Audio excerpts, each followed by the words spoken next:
Don't you dare take her to a doctor. I noticed a strange swelling in my 10-year-old daughter's belly. As I hurried to take her to the hospital, my husband yelled and blocked my way. Why was he so frantic? Was there something he feared would be discovered during the examination? When I quietly took my daughter to the hospital, the doctor gave us a diagnosis that I never expected. And from my daughter's own words, I learned a shocking truth that left me trembling with rage. I will never forgive him. This anger was directed at my husband, whom I thought adored our daughter. I never imagined he could do such a thing. My husband, Kenny, and I worked together at my father's toy company, though we joined the workforce at different times. It eventually led to an office romance and then marriage. After getting married, I resigned, and a year later, I found out I was pregnant. But not everything was going smoothly. This all happened when I was 9 months pregnant. Kenny, what's the meaning of this? What's got you so angry? I mean this. Don't you have anything to say about this bank account? That is... My husband had withdrawn $3,000 from our joint saving without telling me. The baby is coming soon, and we need every penny. What on earth did you spend such a large amount on? I was furious because we had been saving every month for the future. I spent it on anime. There was this character I really liked, and I just had to have the merchandise. Kenny's mumbling and lack of clarity in speech finally pushed me over the edge with anger. Anime, with a family on the way, what are you thinking? We're getting a divorce. Wait, just calm down, okay? He was panicking, trying to soothe me. I am calm. Who do you think made me this angry? Do you even understand what being a parent means? I'm sorry. I won't do it again, I promise. Please forgive me. Watching him beg for forgiveness, my anger began to subside. I regretted impulsively mentioning divorce. Considering the arrival of our child made me nervous about raising her alone, so I decided to forgive Kenny.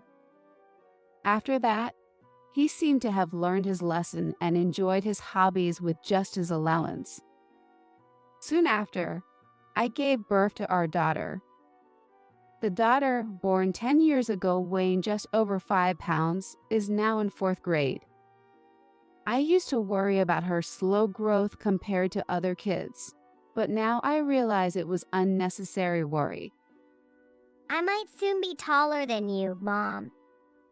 Jennifer, innocently laughing, had shot up in heights in starting elementary school and might indeed surpass me soon.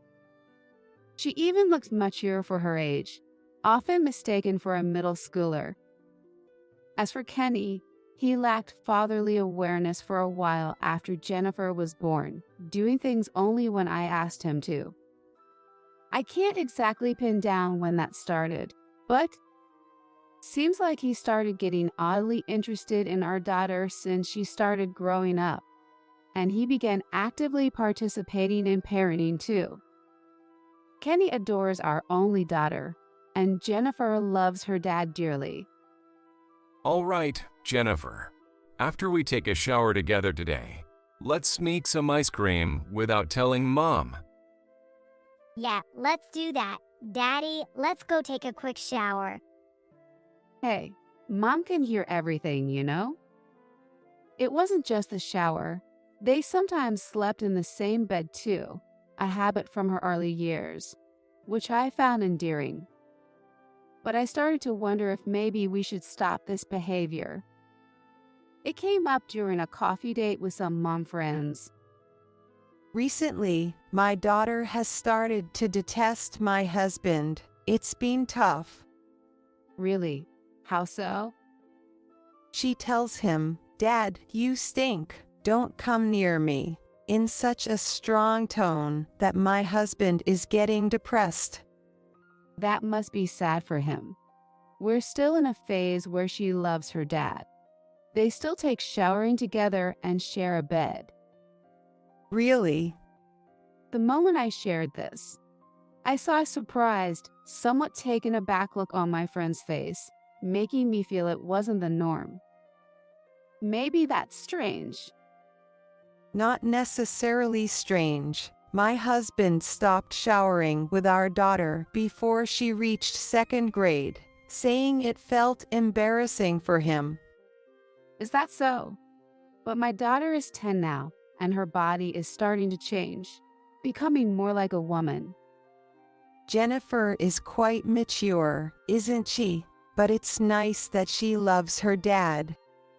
My friend tried to reassure me, but I couldn't shake the thought from my mind. So that night, I brought it up with Kenny.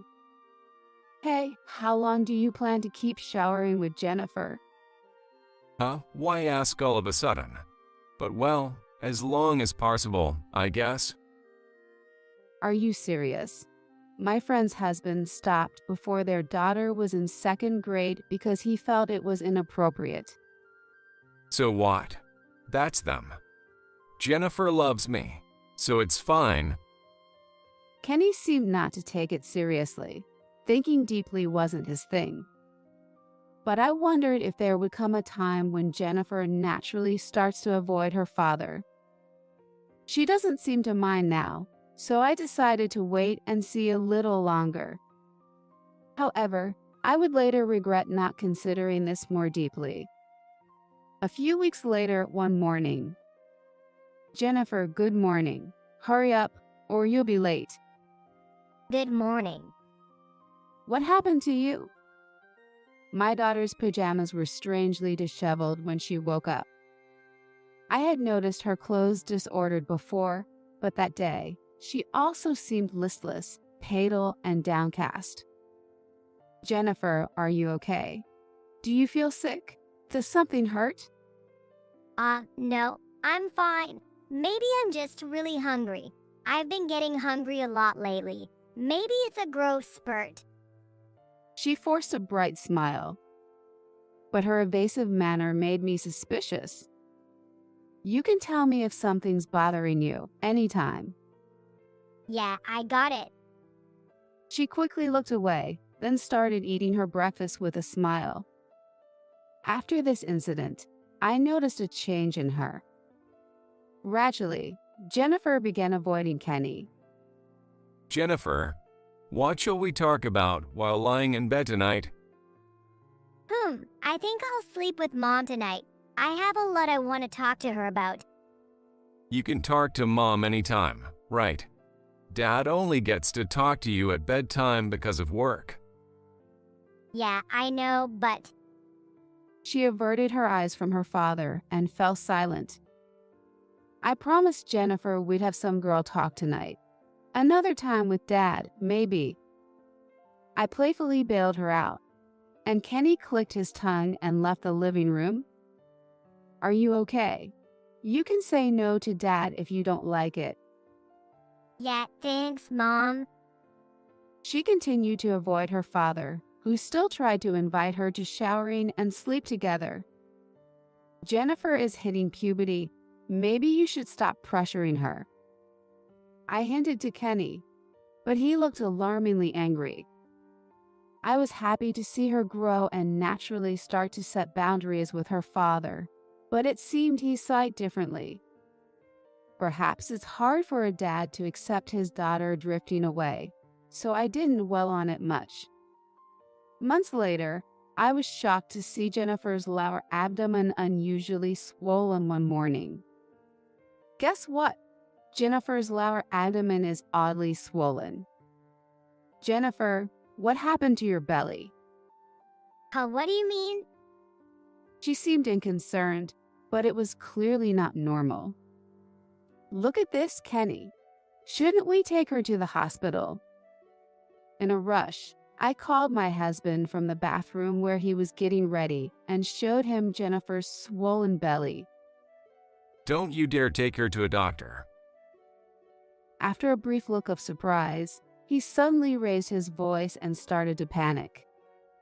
But this swelling in her belly is definitely not normal, right? Anyway, going to the doctor is out of the question.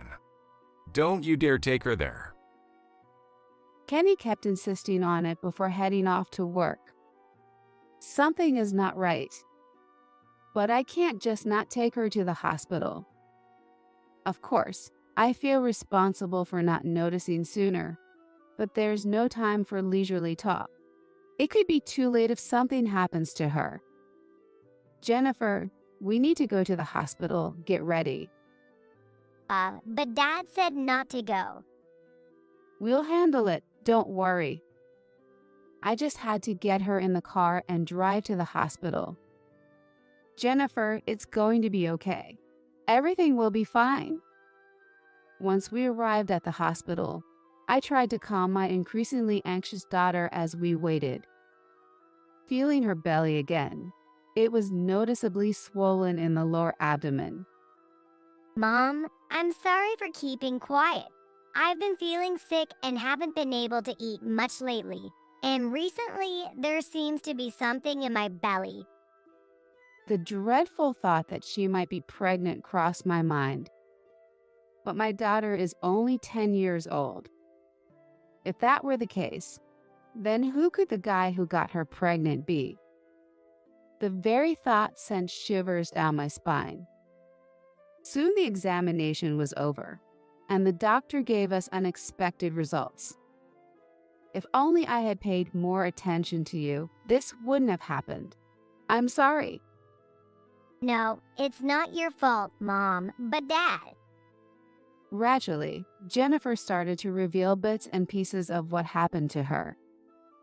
What she disclosed was a shocking truth that had been hidden.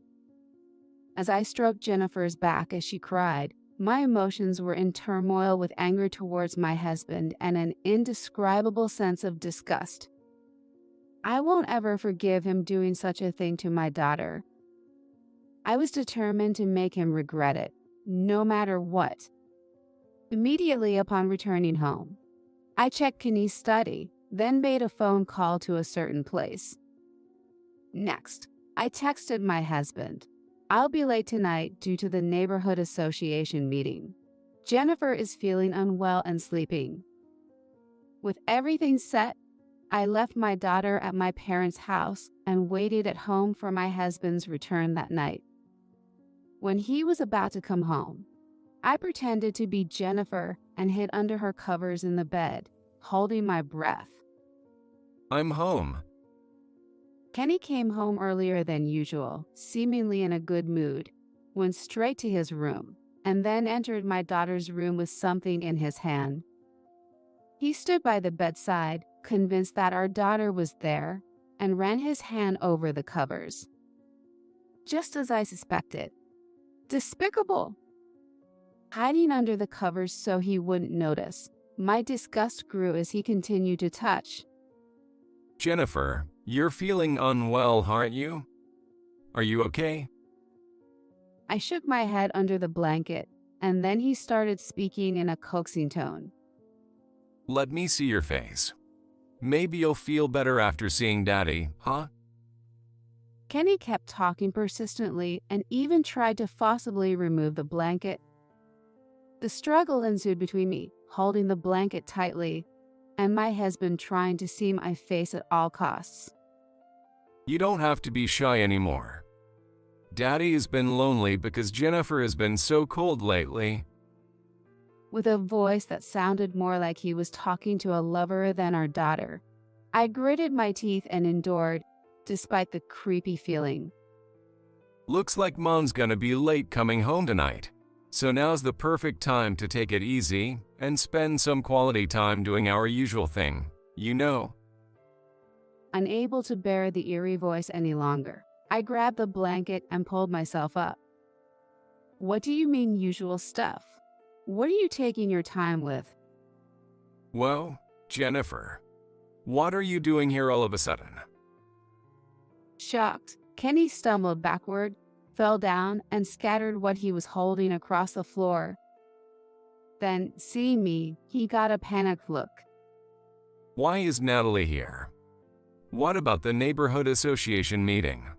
Where's Jennifer? Oh, that was a lie. I had to do it to expose your true self. What?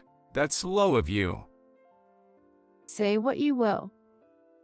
I was surprised that Kenny believed the email and acted exactly as I had anticipated. He fell for the trap and showed his true colors. Hey, explain what you are intending to do. I should be the one asking for explanations. What is this? You intended to put it on Jennifer. I pointed to the items Kenny had dropped on the floor. Seemingly forgetting them in his panic, he hastily gathered them up, clutching them close. This is, well, it's a present for Jennifer. I thought it would suit her. Really? Unable to withstand my gaze, he was stuttering and sweating profusely. But this is clearly a cosplay outfit, right? What my husband had was unmistakably a costume of an anime character that men would fancy. Moreover, the costume had large openings at the shoulders and chest, and the skirt was extremely short. Calling this a present really makes me question your taste. This is. Jennifer said she wanted to try it on because it looked cute. My husband was stammering, sweating profusely. That's one of those late-night anime sexy characters, right? There's no way she'd watch something like that. Well, you see. Kenny fell silent after that and didn't attempt to answer. Did you intend to dress Jennifer as well and take pictures in this? My husband visibly paled at my remarks. Well, it's not like. I didn't mean it like that, but. Well, if we can take photos as a memento, I guess I wouldn't mind. Oh, really? You've been doing this all along. I thrust an album in front of him. It was something I found stashed away in the back of the closet when I checked his study, something he seemed to treasure. There were numerous cosplay photos tucked inside. Hey, don't you dare touch my treasures with your filthy hands. Kenny, who had only been speaking hesitantly until then, suddenly changed his demeanor, shoved me aside, and snatched the album away. Ouch. What are you doing? There's no need to be so rough. You're the one who recklessly took my stuff out. It's all your fault. It's all because of you. How? Why would you say that? While cradling the snatched album protectively, my husband glared at me. Because it's true. It's all your fault for restricting my anime hobby. Furthermore, my husband started complaining that with only his allowance, he couldn't afford the merchandise of his favorite anime characters, and he couldn't even attend events easily. And on top of that, when our child was just born, I was even robbed of the time to watch anime while being forced to babysit. I was left speechless by my husband's assertions. Yet, he continued to press his argument. But Jennifer's growth is so rapid, and she's gradually becoming more like a favorite character in terms of her physique. So I couldn't help but look forward to it. Seeing him flipping through the album with such fascination sent shivers down my spine. You've got to be kidding me. Do you have any idea how much Jennifer was agonizing over this? She's only 10 years old, and yet she's been through such terrifying experiences. The truth is, on the way back from the hospital, I had heard this story from my daughter. My husband said that when he slept with her in the middle of the night, he always dressed Jennifer in costumes and took pictures of her. At first, she was happy and excited to be able to wear cute clothes, but lately, with so many skin-bearing outfits, she gradually started to dislike it. So Jennifer said she didn't want to wear them anymore, but my husband wouldn't budge at all. Furthermore, Jennifer became scared after finding out that Kenny was posting the photos he took on social media.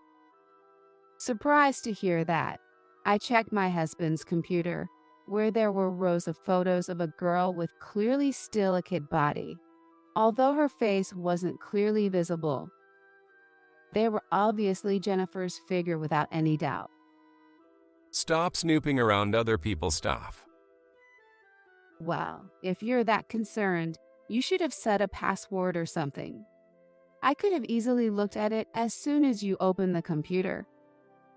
Adding insult to injury, I further pressed my husband, who looked frustrated as he bit his lip. And to top it off, you've been making quite a bit of money selling those photos, haven't you? Well, I heard Jennifer's classmates found cosplay photos online that looked like her and showed them to her. She was pretty shocked and devastated by it, you know? But because Jennifer had been sworn to secrecy about the photos by Kenny, she couldn't confide in anyone and kept it to herself. And because of that, Jennifer's belly has been. Could it be that she's pregnant? But I have no idea. It's none of my business anyway. More concerned about himself than our daughter's well-being. He's truly the worst. No, that's not it. Jennifer was so stressed out that she developed severe constipation. The abnormal bloating in our daughter's belly was due to stress-induced constipation. When the doctor informed us at the hospital, I felt relieved, but at the same time, I deeply regretted not realizing the extent of our daughter's suffering and struggles. Did you take her to the hospital? Didn't I tell you not to show her to the doctor? I wonder if you thought it'd be bad if Jennifer said something during the examination. Ugh. The reason my husband doesn't retort must have hit close to home. Without a word, I thrust the divorce papers I had prepared at him. My husband's expression momentarily showed surprise. Divorce? Well, divorce might be inevitable, but I'll take custody of Jennifer. How?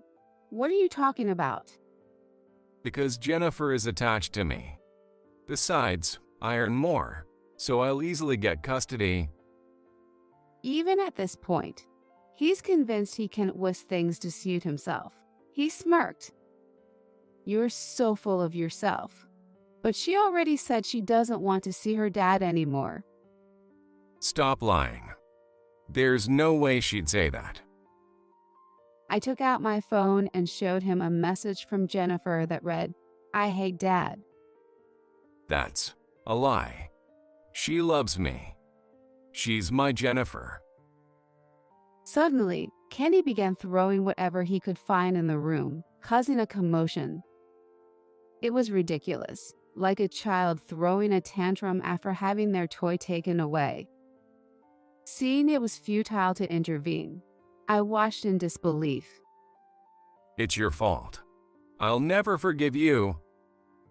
A few minutes later, when there was nothing left to throw, he turned his angry gaze toward me, but his childish behavior just made me sigh. I never imagined my husband could be such a wimp. But I can't afford to lose for the sake of my precious daughter. I've already told my parents everything about our divorce and the reasons behind it. You have to explain it to your parents yourself. I could explain the truth without twisting it, but what will you do? Wait a minute. Does your dad already know about this? That's what I just said, isn't it? Why do you always do whatever you want? This is our family's problem. It has nothing to do with your parents. While scratching his head in frustration and pacing around the room, my husband began to vent his irritation at me. It's not unrelated. Jennifer is our precious granddaughter. At that moment, the door opened and my father walked in. My husband, who had been so confident until then, shrank back in surprise. Sam? With the arrival of my father, Sam, who is not only Kenny's father-in-law, but also the president of his company, Kenny, who used to be full of confidence, suddenly shrunk. First, as the president of your company, let me tell you, we run a company that makes toys that make children excited. We don't need employees who treat children like products. You're fired. That's Sam. Please spare me that much. Although my husband panicked at the idea of losing his job, my father continued speaking without paying any mind to it. As Jennifer's grandfather this time, knock it off. It's disgusting to look at your own daughter like that. I'm sorry. Please forgive me. I won't do it again, I swear. Please. Kenny panicked and offered a sincere apology to my father. Natalie, can't you say something to Sam? Convince him for me. Seemingly realizing he couldn't handle it alone, my husband came crying to me for help. As far as I'm concerned, we're already divorcing and becoming strangers. Whatever happens to you doesn't concern me anymore. The company's affairs are decided by my father anyway. Don't be so cold-hearted. We've been married for over 10 years, haven't we? Unfortunately, that's true. As I sighed, my husband seemed to think I might forgive him, so he crept closer to me. I regret not divorcing when I found out about the embezzlement of savings before Jennifer was born.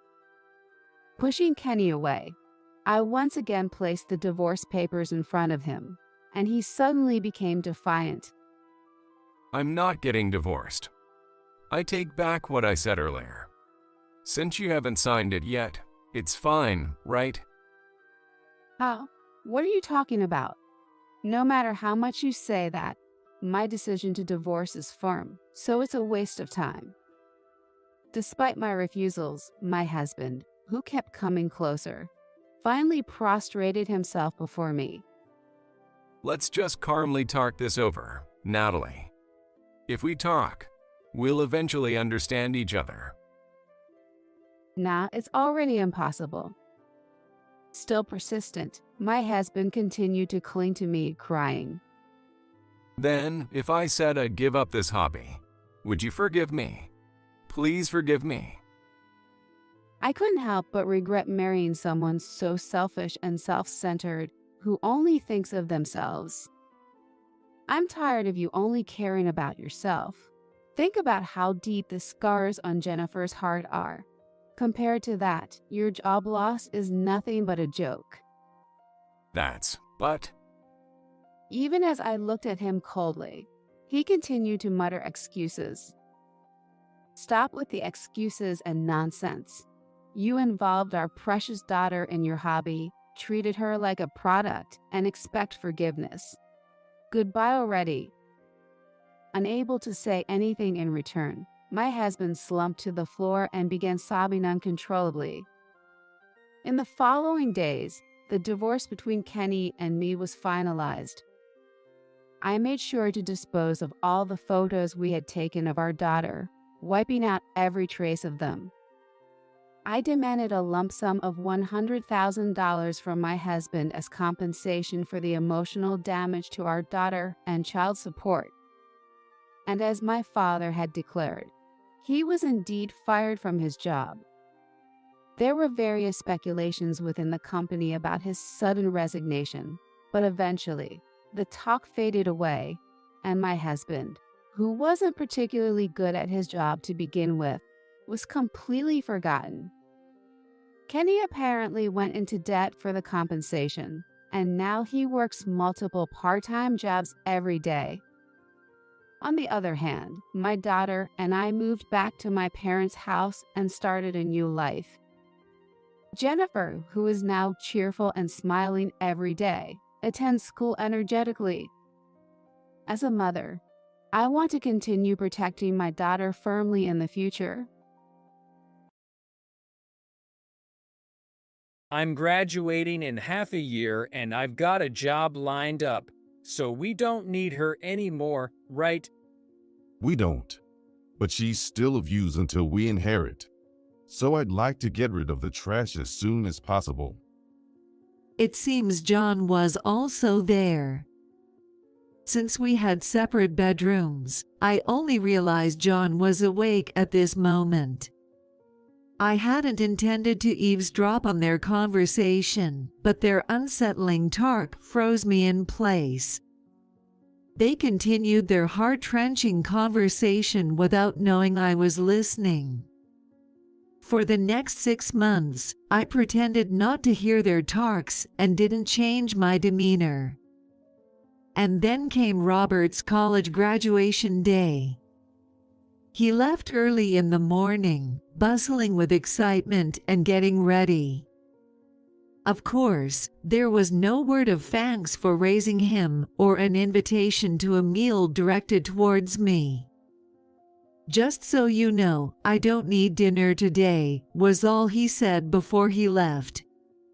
Had I not heard the conversation, I might not have minded, but I couldn't help but think a simple word to me wouldn't have been amiss. He's probably going out to eat with his biological mom and John. John mentioned he wouldn't need dinner either. As the two of them left, I was alone in the quiet room, with just paper and pen in hand. I am Mary, currently 55 years old. I've been living with my husband John and his son, Robert, for 20 years. John and I are both remarried. I was mentally broken from not getting along with my ex-husband's family and was discarded like trash by his parents. John reached out to me during these tough times. He was an old high school classmate of mine. We weren't close in high school, but after attending a small reunion for close friends, John, learning I was divorced, reached out and we exchanged contact information. At the time, John was raising his 2-year-old son, Robert. He's a single father. Our lives aren't over yet. Let's do our best, he said, which greatly comforted me.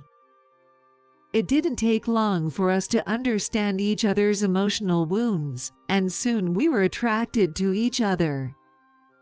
Though scared of marrying again, I was persuaded by John's approach and decided to date him. Then, at 35, I remarried. After the marriage, I quit my job to become a full-time homemaker. Despite being advised against quitting my job and remarrying, Robert was only 2 years old. I thought it was most important to spend time together and be recognized as a family. Since Robert was too young to remember anything, and I always loved children, I wanted to dedicate myself to raising him. I thought there would be no problem with remarrying someone with a child.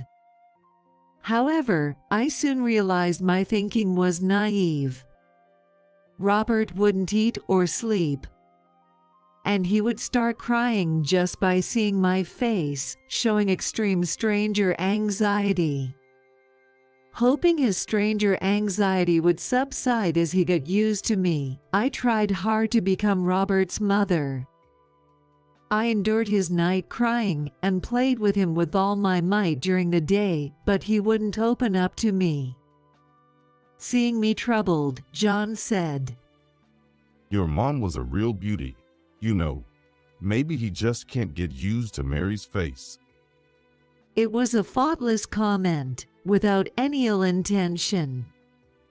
Yet, at that moment, I felt deeply hurt as a woman, a wife, and a mother. And John kept doing that, comparing me to his ex-wife at every turn. What brew are you using? The beef stew my ex made was tastier. An unnecessary comment every time he had the beef stew. My ex was awful at parenting. You could at least try to beat her at that. a comment that seemed to put down his ex but was actually mocking me. Before we got married, he was always encouraging, with an attitude of us tackling challenges together. After marriage, there were times I felt treated like nothing more than a servant. No matter what I did, Robert never warmed up to me, and John's words and actions were harsh. Thoughts of divorce crossed my mind more than once during our first year of marriage. But leaving would just have everyone saying I told you so. Rome wasn't built in a day, I told myself, pushing through with household chores and child-rearing.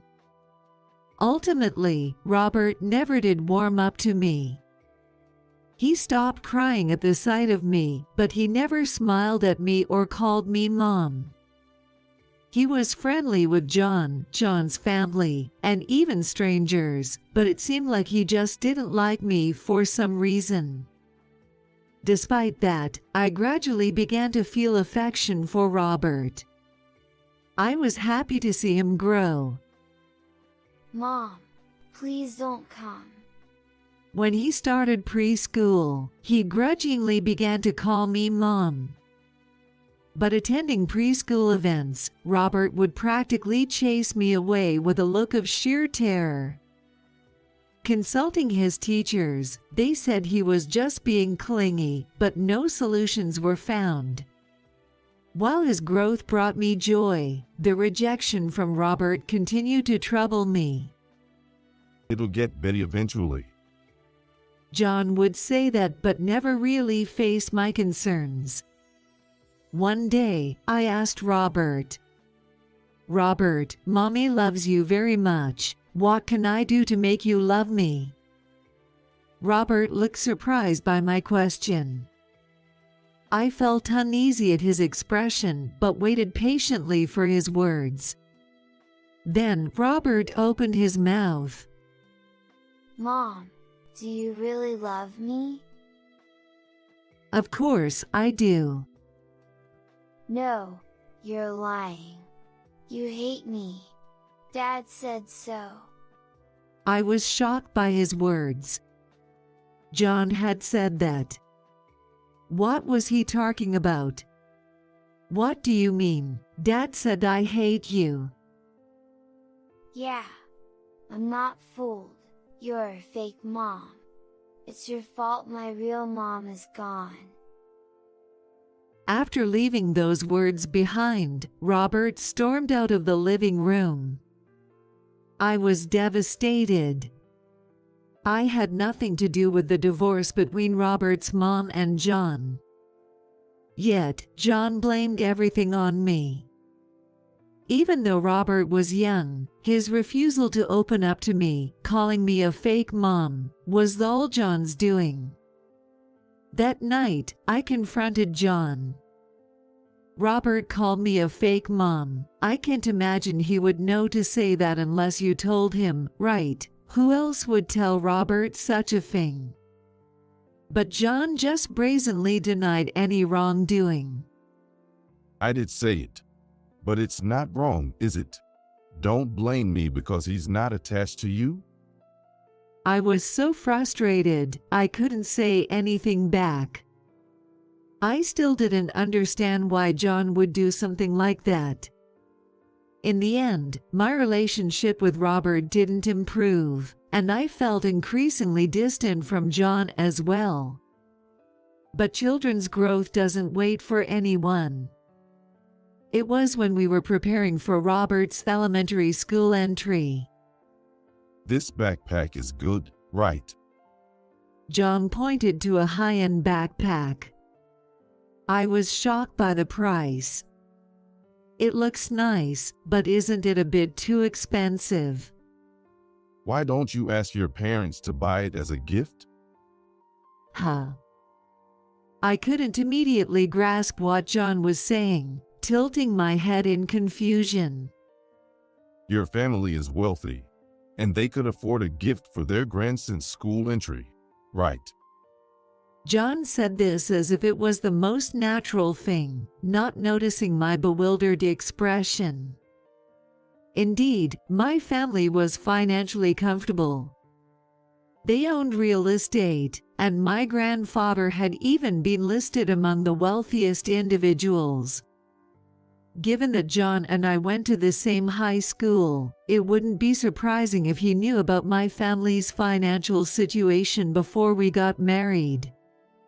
Hearing about grandparents buying backpacks for school entry is common. However, Robert and I have no blood relation. And since he hadn't warmed up to me, I never took him to visit my family. For New Year's greetings, John would say, "You and Robert don't need to go. We're not blood related to your parents. If you want to visit them, go by yourself," using the lack of blood relation as a reason to avoid interacting with my parents. Yet, he had the audacity to suggest they buy an expensive backpack as a gift. From my parents' perspective, they have no particular attachment to Robert. It might be a bit difficult, I said with a wry smile, declining John's suggestion. However, John seemed irritated. Why not? Just ask them. If they say no, then I'll know where we stand. His condescending tone irritated me. What do you mean by where we stand? I wanted to retort but held back. Of course, I couldn't impose such a burden on my parents. I planned to buy the backpack with money I had saved up from before I was married, and pretend it was a gift from them. Surprisingly, my parents offered to buy the backpack. In our hometown, it's common for the maternal grandparents to present such a gift. If Robert's birth mom's family or John's family were planning to give one, I thought it might be presumptuous of me to offer, but isn't Robert's mother Mary? Her words warmed my heart. Someone recognized me as Robert's mother. In times when I felt like breaking, my mom was always on my side. Thank you. It doesn't have to be too expensive. Something that Robert would find easy to use would make me happy. I thanked my mom, my voice choked with emotion. Soon after, a brand new, plain black backpack arrived. Robert's eyes sparkled when he saw it, and he immediately tried it on, looking pleased. However, John frowned upon seeing Robert's reaction. What's this? It's too ordinary. But this was recommended by the store as being popular. It's light and durable, which is perfect since Robert is small and heavy items aren't suitable for him. I don't care about it being light. It lacks luxury. John continued to criticize the backpack we received as a gift. Robert, who had been happy, quietly put the backpack down after hearing John's words. He then lost all interest in it. The same thing happened when it was time for middle school entry. John insisted on high-end brand sports bags and shoes for school, expecting my parents to buy them as gifts. As Robert entered middle school, he began to mock me on his own, influenced by John's behavior. It's good you married Dad since your family is rich. He said that, mocking me. I'm sure John must have been saying things like that to Robert. I had been pretending not to notice, but by this time, I was acutely aware. John had married me because my family had money, and to secure someone to take care of Robert. Stop saying silly things and go study. By this time, I had given up on being liked by Robert. Even if I was called fake, I believed it was my duty to raise him as his mother. If I divorced and left, it would just be Robert and John living together. I think Robert will have a very hard time. I might not have been a mother that made him happy, but my feelings of affection for Robert were genuine. That's why I wanted to spare him any hardships. Robert then graduated from high school and went on to college. That's when John started saying we should ask my parents to help with the expensive college fees. Let them pay for their grandson's education. The money will eventually be Mary's anyway. It's better to use it on Robert now. But of course, I couldn't ask my parents for such a large sum. Backpacks and sports bags were one thing, but this was entirely different. However, I knew I would get snide remarks from John if my parents didn't contribute. I used the alimony I received from my previous divorce to pay for his tuition. Although I had something else I truly wanted to use it for, I pretended it was from my parents and allocated it towards his tuition. Because of this, Robert was able to attend college for 4 years. He even received a job offer and was nearing graduation. Though we couldn't build a good parent-child relationship, I felt my role was coming to an end as he had grown up without trouble. It was on one such day. I woke up in the middle of the night and got up to go to the bathroom. I noticed the light in the kitchen. Thinking Robert had come home from a night out, I went to the kitchen to find John there too. I'm graduating in half a year and got a job offer, so we don't need her anymore, right? Useless. But let's keep her around at least until we inherit. I want to get rid of the trash as soon as possible. It seemed John was also awake. Since we slept in separate bedrooms, this was the first time I realized that John was awake. I hadn't intended to eavesdrop, but their unsettling conversation rooted me to this spot.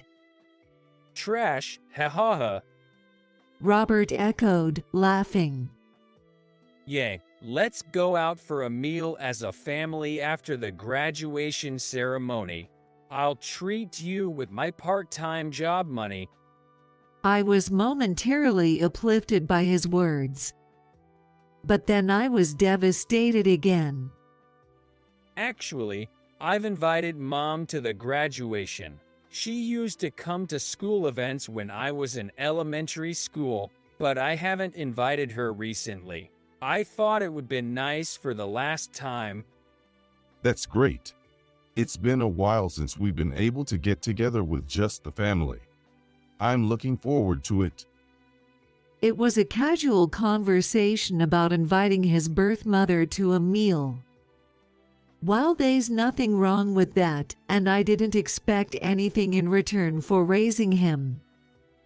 I had been rejected from attending any school events or milestones since kindergarten.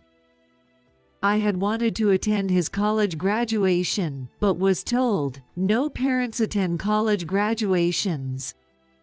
Yet, he had been inviting his birth mother since elementary school. She hadn't contributed to his upbringing or education, just having given birth to him seemed too much of a good deal. John must have facilitated the contact without any consideration for me. Even though I tried to accept it, Robert's words, implying his birth mother was more important than me, directly hurt me. Well, I'm not saying I'm not thankful to Mary, but she's not family. When we were divorced, I wondered how I was going to raise you, but having a convenient housekeeper around was a lifesaver. Well, the cleaning and laundry were fine, but I wish the meals were better. The lunchbox was inedible. I always had a hard time figuring out who to pawn them off on. You got to eat whatever you liked with that money.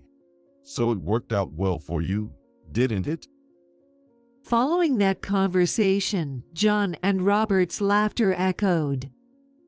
Hearing this, I stood there in shock. it was an even more shocking fact. It was terrible that despite making lunch every day since he was in middle school, he was selling it to others. It was disrespectful to the people he sold them to and essentially trampled over my feelings, thinking I was doing something nice for Robert. Struggling to move my frozen legs, I quietly moved away from there. Listening to their mocking laughter any longer felt like it would break my heart. I had been married for 20 years, raising Robert since he was 2 years old. Yet, I was never once acknowledged as family. I crawled into bed and cried. Then, I decided on something I had kept close to my heart for a long time. For the next 6 months, I acted as if I heard nothing and changed nothing about my behavior. Then came the day of the university graduation. Robert left early in the morning, bustling with excitement and getting ready. Of course, there was no word of thanks for raising him or an invitation to a meal directed towards me. Robert left with just the words, "I won't need dinner tonight." Had I not overheard that conversation, I might not have cared, but a part of me wished for at least a word directed at me. Probably he was going to dine with his biological mother and John. John also said he didn't need dinner. After seeing them off, I sat alone in the quiet room with paper and pen. It was just past 1 p.m., too early for them to return home, when my phone rang as I was having lunch outside. The call was from John. I glanced at it and sipped my coffee with a smile. I had no intention of answering the call immediately and let it ring for a while. I bet he's panicking on the other end. Feeling a bit sorry for the incessant ringing, I finally picked up. Yes. Mary, is that you? Where are you? What's this note about? As expected, John was in a panic. Seeing the note meant he had returned home. If I told you where I am, it wouldn't really be running away, would it? Everything is written in the note. When I said that, John stumbled over his words, but. As the conversation was going nowhere, I sighed deeply. That's how it is, so please submit the divorce papers I've filled out. At those words, John seemed to snap back to attention. I had left the divorce papers along with the note. I won't accept a divorce. But what do you mean the tuition fee is unpaid? At that, I smiled again. Apparently, to John, the unpaid tuition was more concerning than the divorce. Oh, aren't you supposed to be at work? How do you know about that? Oh. John was at a loss for words, stammering. It seemed that John had attended the university graduation ceremony with Robert's biological mother, his ex-wife. That's probably where he found out about the unpaid tuition fees. Anyway, they told me that if the unpaid amount isn't transferred by the end of this month, he won't be able to graduate. Just tell your parents to transfer it right away? Why should I, just a mere housekeeper, go to such lengths? My tone inadvertently grew sharper. But it was my honest feeling. I'm just a housekeeper, right? You've brainwashed Robert since he was little not to get attached to me. That's not true. He was attached to you, and he actually called you Mom, didn't he? Don't lie. He only called me Mom because you were concerned about appearances, right? John fell silent. I paid the tuition for 3.5 years anyway. If you want him to graduate, why don't you, as his parent, pay at least for the last semester?" I left him with those words and hung up. A few days after overhearing John and Robert mocking me one night, the bill for tuition arrived. Given all the demeaning things said to me, being called just a goal for money and a housekeeper, I couldn't bring myself to pay. The university contacted me several times. According to the university's rules, if the tuition remains unpaid, even if Robert could attend the ceremony as a prospective graduate, he would be expelled if payment wasn't made by graduation day. In other words, he had to transfer about $6,000 by today. After hanging up with John, Robert also called. "Hey, you witch. What's this about unpaid tuition? Why haven't you paid?" It seemed he wasn't with John. Otherwise, he wouldn't dare speak to me like this. "Ask your father for details. I have no intention of involving myself with you two anymore." What? What does that mean? Take care, then. Just wait a minute.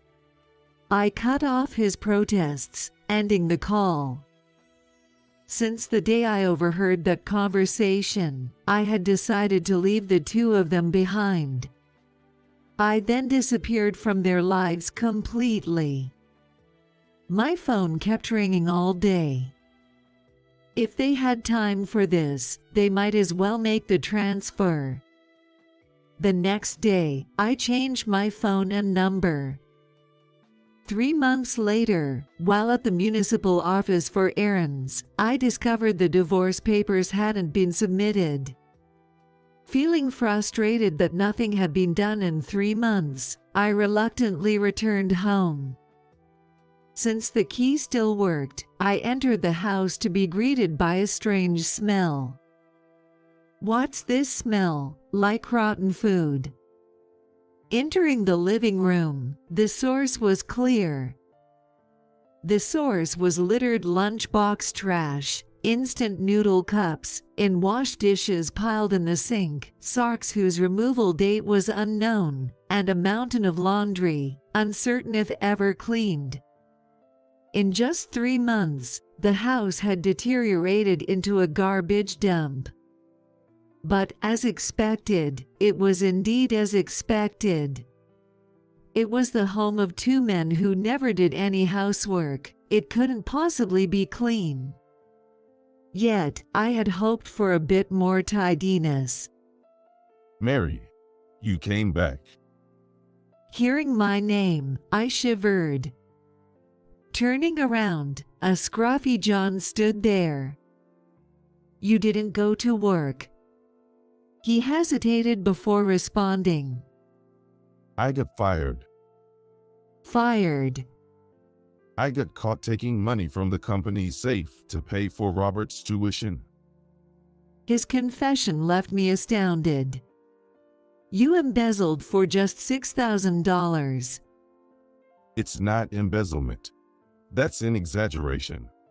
I got fired, but the company said it's okay if I return the money. And since Robert won't need tuition anymore, just come back home instead of being stubborn." Are you stupid?" I yelled at him loudly. "I knew you were foolish, but I didn't realize to what extent. I've already left a note saying I've cut ties with both of you. But now that it's come to this, I can't live without you. It's all because you or your parents didn't pay the tuition, right?" Faced with John's defiance, I let out another heavy sigh. "Please, come back. I love you." He pleaded, nearly in tears. "Those words you never said during our marriage mean nothing now. You've always been dependent on others. Why don't you try to sort things out yourself for once?" I replied, half laughing. "A dirty room and a dirty man. I heard a rustling sound, and when I looked over, a cockroach emerged from an empty cup noodle container. This house will only have cockroaches for family if it continues like this, I said, laughing. John didn't reply, just hung his head in defeat. Afterward, the divorce papers were successfully submitted. 3 years later, in a new place where I had finally found happiness, I received news of a death. The news was that my mother had passed away. At the funeral, 2 familiar figures approached me. I slowly lifted my face. It's been a while. You look healthier than I thought. It was John and Robert. John and I have many mutual acquaintances. They must have heard about my mother's passing through the grapevine. And despite all that she had done for him over the years, Robert never once thanked her. Thinking they had come to pay their last respects made me slightly happy, so I asked, "You came?" Of course, you're an only child, right? So you'll inherit everything, and eventually, as your son, I should inherit too, right? I need to thank Grandma. What? I couldn't help but frown. I felt a surge of disgust at the outrageous things Robert was saying. What are you talking about? You have no right to inherit anything. But he's still our son, even if we're divorced. John added with a smirk. Angered by their motives for attending, I raised my voice. Leave, if that's your attitude. I'd rather you didn't come to pay your respects at all. My voice was louder than I intended, attracting attention from those around us. John and Robert, as usual, were unfazed by my raised voice. However, at that moment, someone arrived who could turn the tide. What's all the commotion about? What happened? Approaching were a man and a woman. And, upon seeing them, John and Robert went pale. The ex-husband and his son. I introduced John and Robert to the 2 people. Then Thomas and Emily frowned. John spoke up nervously. President, why are you here? President, you know Thomas. I asked John, but he didn't reply. Without waiting for his response, I continued. This is my husband Thomas and our daughter Emily. Ed? John and Robert looked up, surprised, and looked at me. My wife has been under your care. You're Thomas from the HR department, right? Yes.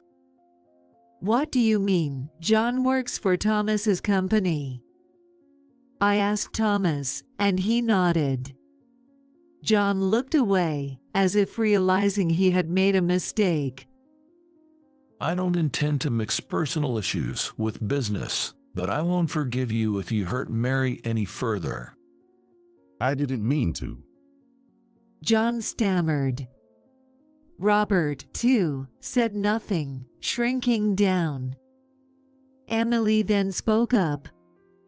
I heard something about inheritance, but Robert, you have no inheritance rights. Her tone was as if she knew Robert well. So, you're the stepson my mom talked about. Emily laughed.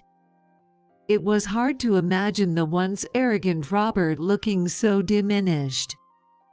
When I looked at Emily curiously, she exclaimed, I'm her biological daughter. Why would you, a stepson, think you have any inheritance rights? Biological daughter? Yes.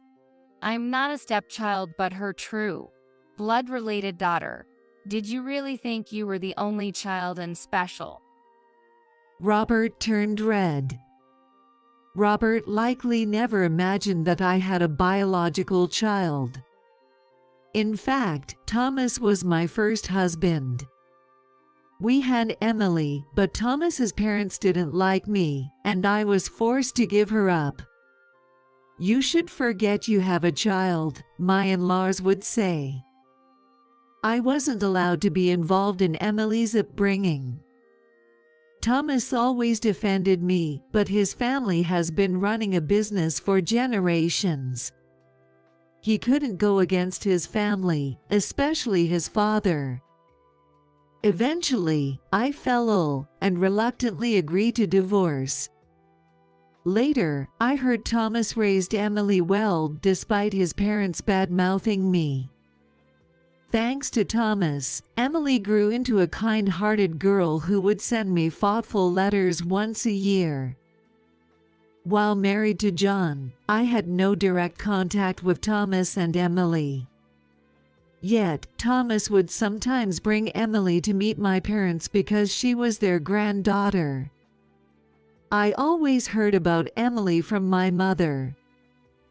I was curious about Emily but never dared to meet her while married. The love I tried to give to Robert was unreciprocated, and I ended up raising him out of sheer willpower rather than affection. After divorcing John, Thomas reached out. My mother had told him about my divorce. Even after our divorce, Thomas hadn't remarried and seemed to have kept me in his thoughts. Now, with his in-laws gone and his career stable, Thomas proposed we remarry. I shared this development with John and Robert.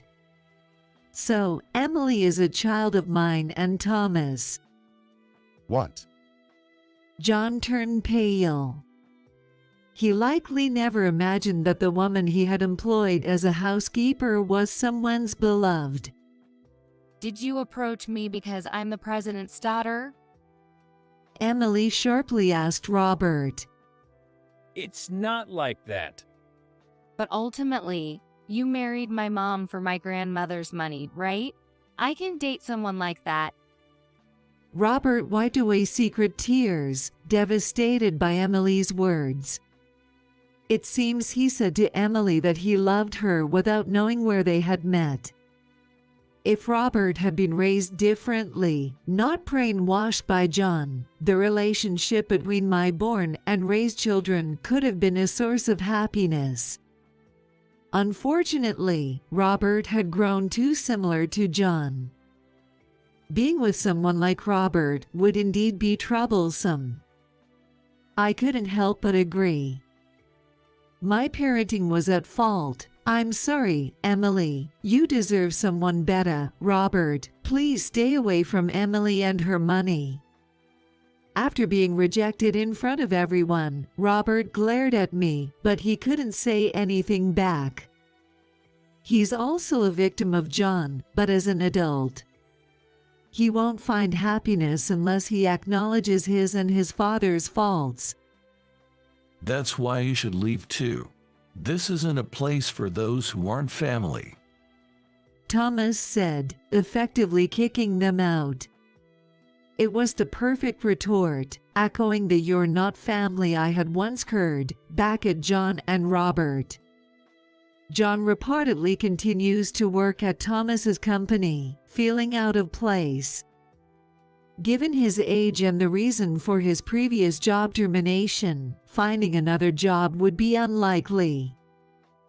Why did you hire him, knowing about John? When I asked, Thomas laughed. Of course, I knew. Keeping him under me ensures he won't bother Mary. His words warmed my heart.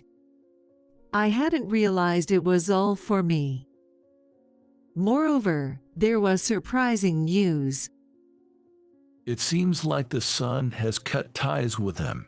He's probably reflecting on his past actions and attitude towards you. Remarkably, Robert had moved out to live on his own. Rejected by Emily, his plan for a large inheritance failed. He realized happiness requires personal effort.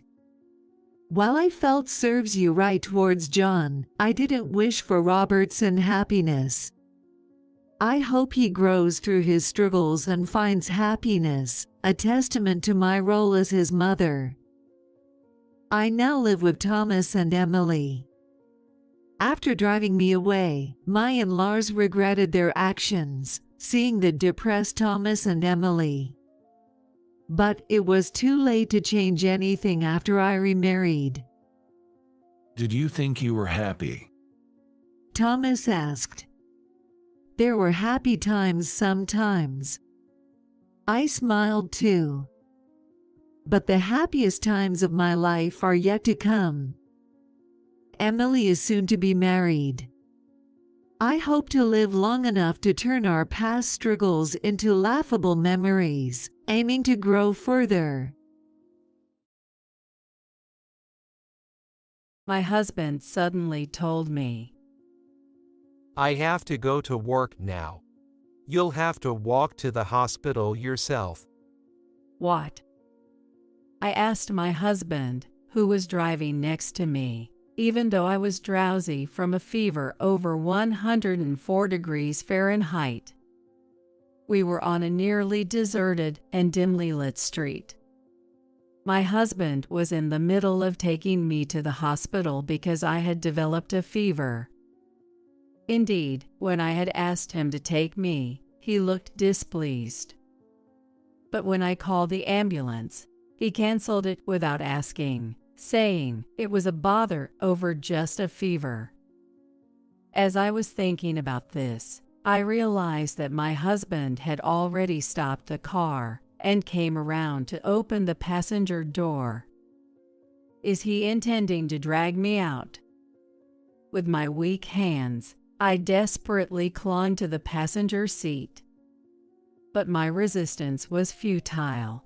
He dragged me out of the car and threw me outside. He snorted, returned to the driver's seat, and said, "Figure it out yourself.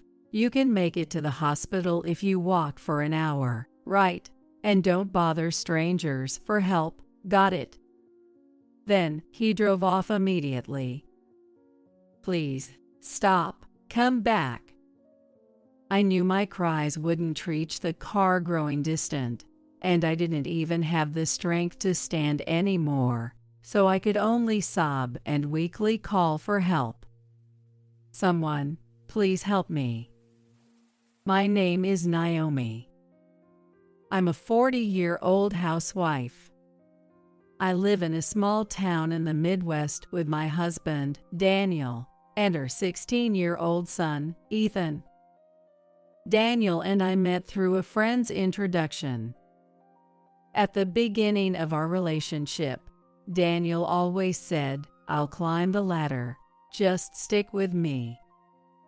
Seeing his ambition, I thought marrying him would make me happy. I was happy at the beginning of our marriage. He worked for a well-known corporation and earned a good salary. We spent enjoyable days together, watching movies or going shopping on days off. However, as our son Ethan was born and grew, those days started to change. Firstly, Daniel never got involved in parenting. He never changed a diaper, nor did he ever bathe Ethan. He never participated in an open class at his son's school, even when he had time off. We've never even been on a family vacation together. In short, Daniel never did anything that could be considered fatherly. As a result, Ethan and Daniel hardly talk anymore.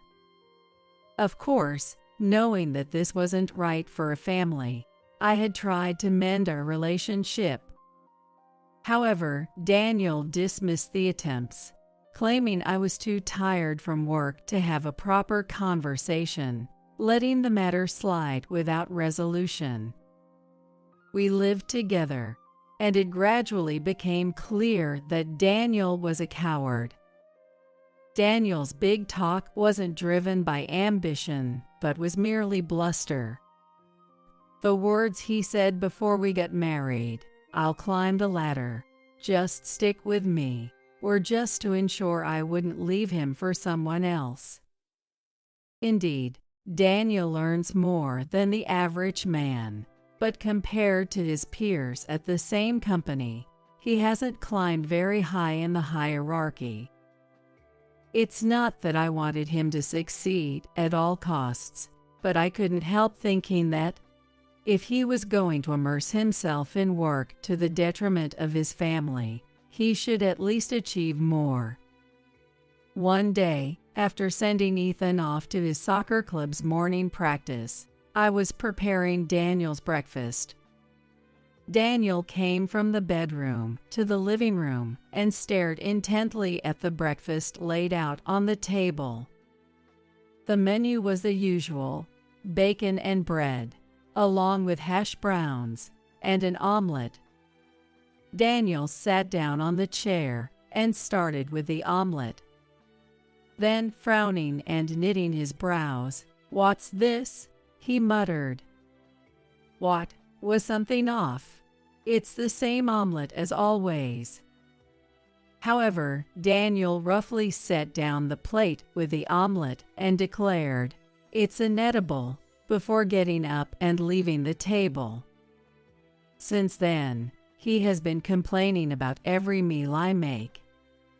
The lunches I packed for him were returned almost untouched, with the excuse they were too awful to eat. He said, "Don't feed me this stuff even though I'm tired from work," and he started to leave dinner untouched. And Daniel's complaints extended beyond cooking to laundry and cleaning as well. He told me to straighten the clothes more when hanging them on the balcony. He once touched the window frame with his finger and said, "There is so much dust." Despite doing the housework as usual, he suddenly started complaining like this.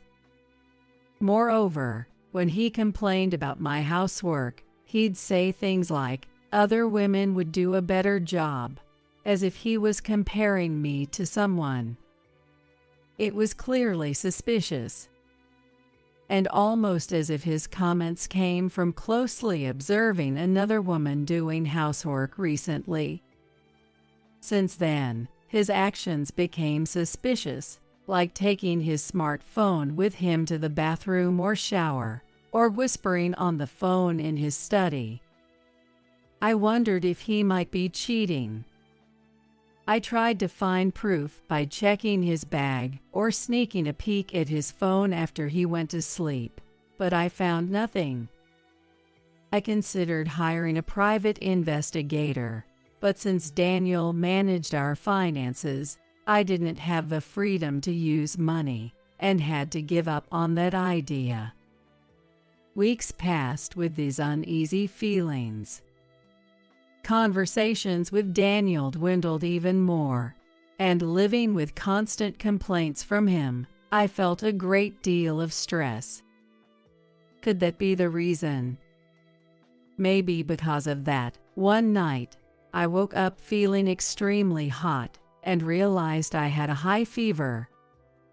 Recently, Daniel and I had been sleeping in separate rooms, so I couldn't ask for help. I managed to crawl to the living room because I had left my phone in the living room. Feeling like my vision was fading, I might have been exaggerating, but I felt like my life was in danger. I should call an ambulance. Just as I thought that and reached for my phone on the living room table, Daniel happened to come into the living room. "What are you doing up in the middle of the night?"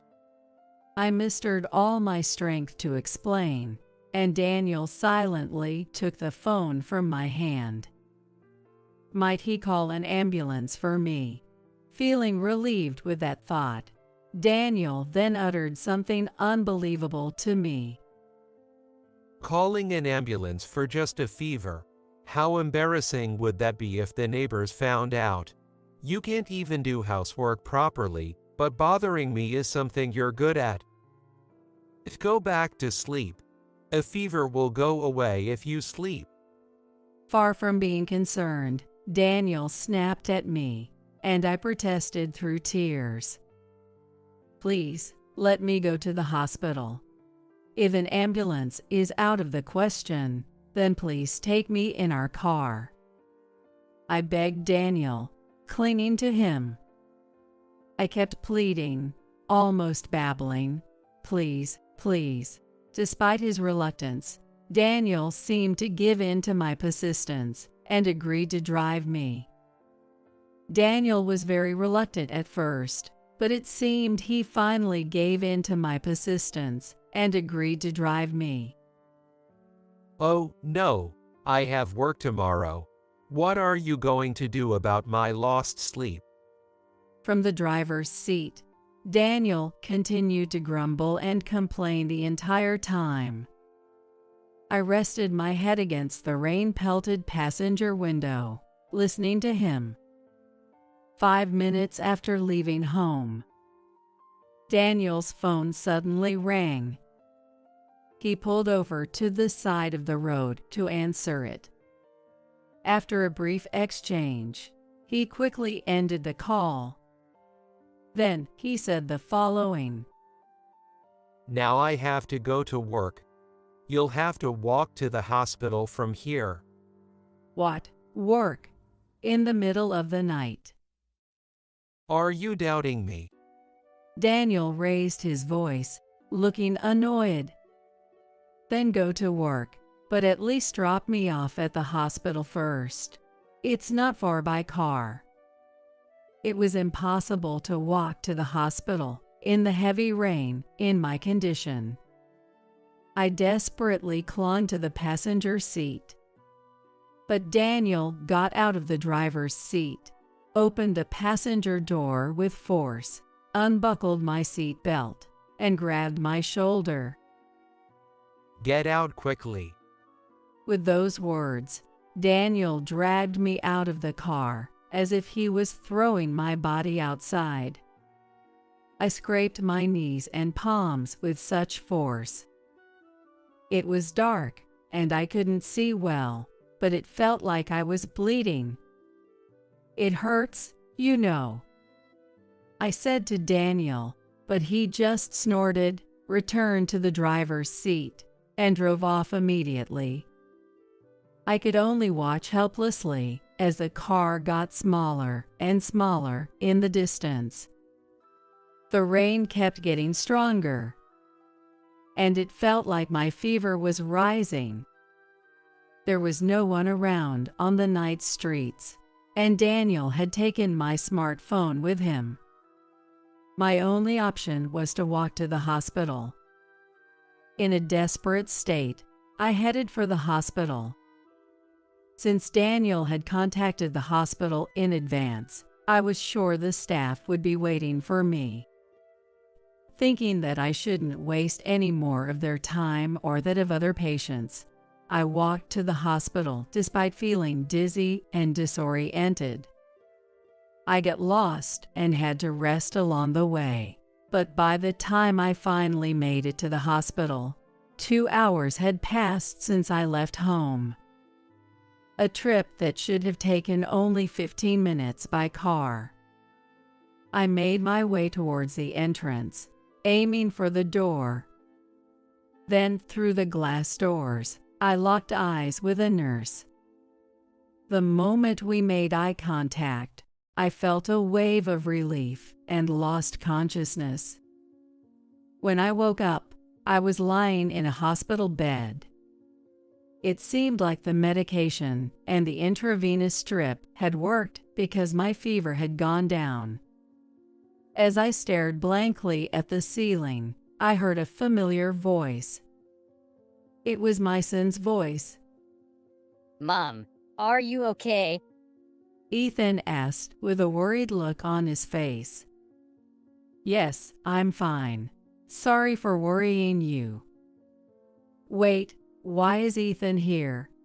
As I pondered this question, Ethan smiled slightly and helped me sit up. To my surprise, Daniel was there too. He was sitting on a low chair, looking exhausted. His clothes were soaking wet, and his usually neat hair was a mess, as if he had been caught in a storm. For some reason, his legs were shaking uncontrollably. I wondered what had happened while I was unconscious. Hey, you have something to say to Mom, don't you? Ethan said to Daniel in a dismissive tone. Then Daniel jerked and shivered, lifting his face up. He looked gaunt, and the dark circles under his eyes were severe. I'm sorry. Daniel said in a small voice. Ethan looked a bit dissatisfied, but turned back to me and explained what had happened. After Daniel dragged me out of the car, he apparently went back home. Ethan, sensing something was wrong, had woken up and found it strange that I wasn't at home. When Daniel returned, Ethan asked him where I was, but Daniel tried to dodge the question. However, Ethan pressed him further until Daniel confessed to leaving me out in the rain. Ethan, being physically larger than Daniel, must have intimidated him. After a bit of arguing, the hospital called to inform Ethan that I had arrived safely.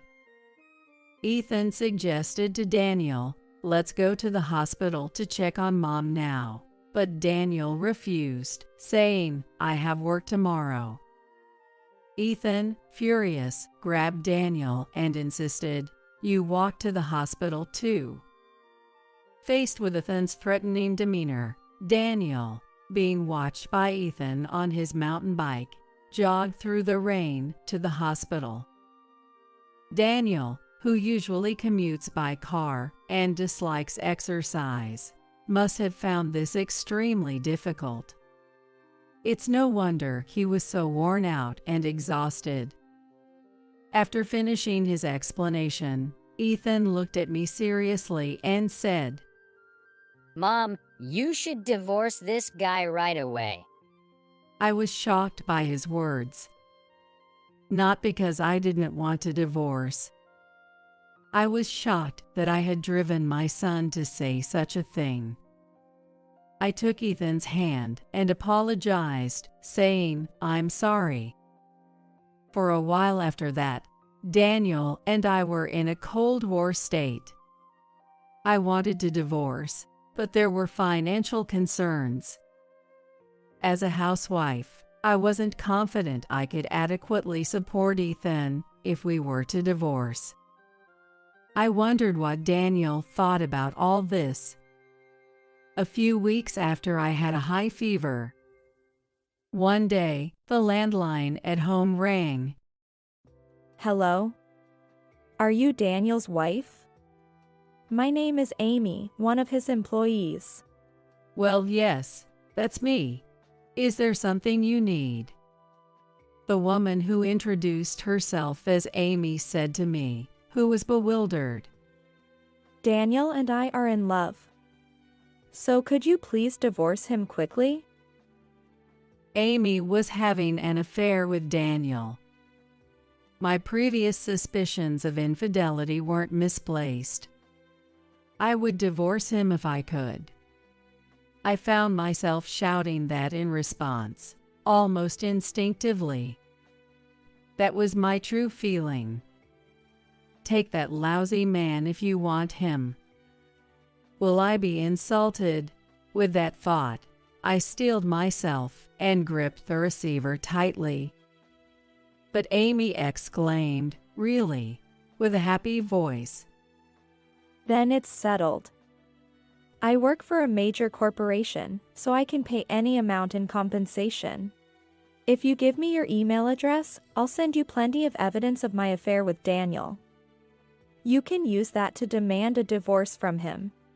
Caught off guard by the unexpected proposal, I was momentarily stunned, but I quickly regained my composure. There's no way I could pass up such an opportunity. I gave her my email address. And soon after, she sent me ample evidence of the affair. There were la vie de vie photos and screenshots of their rendezvous messages, more than enough to serve as proof. That evening, after making sure Ethan had fallen asleep, I approached Daniel, who was having a drink. "Hey, we need to talk." Daniel just said, "What?" without taking his eyes off the TV. I was irritated, turned off the TV, and slammed my hand on the table. Daniel turned to face me, angry. I presented something right in front of Daniel. A divorce form. Daniel's eyes widened in shock. "Let's get a divorce. It seems you have someone else who works for a major corporation and is good at housework." What? Are you saying I'm cheating? If so, show me the proof. Daniel said confidently, thinking he had covered his tracks. I met his challenge and presented all evidences Amy had sent me. His confident expression quickly fell, and he began to look like he was about to cry. What? How do you have these? I deleted everything. A divorce would be embarrassing, right? And doesn't Ethan need a father? And money? Daniel apparently doesn't want other people to think he got divorced because he cheated on his wife. How selfish of him. I'm not embarrassed at all. Besides, Ethan doesn't need a father like you.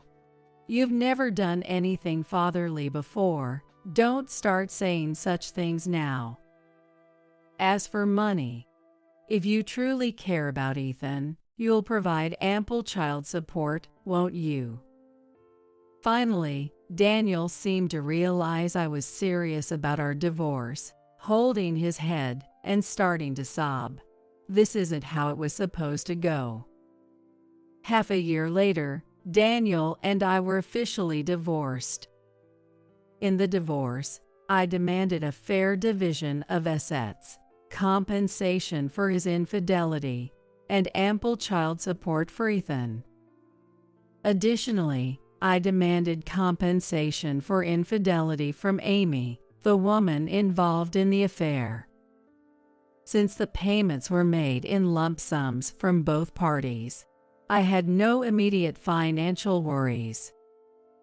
I didn't want Ethan to go through the trauma of changing schools, so we moved to a nearby apartment, and now we are working together to make our lives work. It seems that Daniel and Amy started living together. However, both being busy with their jobs, they frequently argued over household chores, each trying to push responsibilities onto the other. Amy's efforts in housework were probably to show her best side to Daniel in an attempt to take him away from me. Once she had Daniel to herself, she likely felt comfortable revealing her true nature. Moreover, somehow, it became public knowledge that Daniel and Amy had an affair, tarnishing the reputation of the major corporation they worked for, and resulting in both of them being fired. They struggled to make ends meet after paying me the compensation in full, but that's none of my concern. Since divorcing Daniel, Ethan has become much brighter and more dedicated to his club activities. I'll be a player for the first time in the upcoming match. Watching him talk happily, I felt deep down that my decision was the right one. Life's gonna be tough from here on out. I never thought she'd be paralyzed from the waist down. That's what happens when she doesn't listen to her in-laws. I could hear the energetic voice of my Mel coming from the landline speaker. One afternoon at my parents' house, holding the receiver in one hand, my mom looked at me with a puzzled expression, clearly not understanding what was being said to her. It seems someone had an accident, and for some reason, she's thrilled about it. The confused mom asked my Mill what's going on. Well, Susan, what do you mean by it's serious? We looked at each other as my Mill laughed over the phone. She had lost her husband early and told my husband and me that she had been living alone for a long time and felt lonely. Hence, she suggested we live together with her. Initially, she said she didn't need us to pay for rent or household chores. However, within 2 months, she flipped her stance, saying, "That was just adult politeness. It's only natural to pay some kind of compensation," leading to repeated arguments. We couldn't fix our relationship after all. I was in a period of going back and forth between my parents' house to carry my belongings as I was moving out of my in-laws' place. My Mill, with her nasty personality, had been troubling me every day. Just like when she showered me with mean comments, she blurted out to my mom, "That's why, my deal. Your silly daughter caused a major accident because the brakes wouldn't work. It's weird, right?" Shocked, I couldn't help but speak up towards the speaker. "Deal, you mean me, right? I'm fine, though. What accident are you talking about?" "My name is Emily. I'm 35 years old and currently work as a salesperson for luxury accessories in a department store. After graduating from a college, I've been employed at an accessory shop for nearly 15 years. While considered a senior in the workforce, I find joy and fulfillment in keeping up with new trends and catering to customers' needs, working energetically daily. The age range at my workplace is broad, but given we sell women's accessories, the staff is predominantly female. Among them, I was one of the few who were still single. I wanted to get married and had been actively looking for a partner through friends' introductions, but had yet to find the right match by the time I turned 35. Thus, I took the initiative to seek out a marriage counseling service. I earnestly listened to the counselor, sharing my values and lifestyle in detail.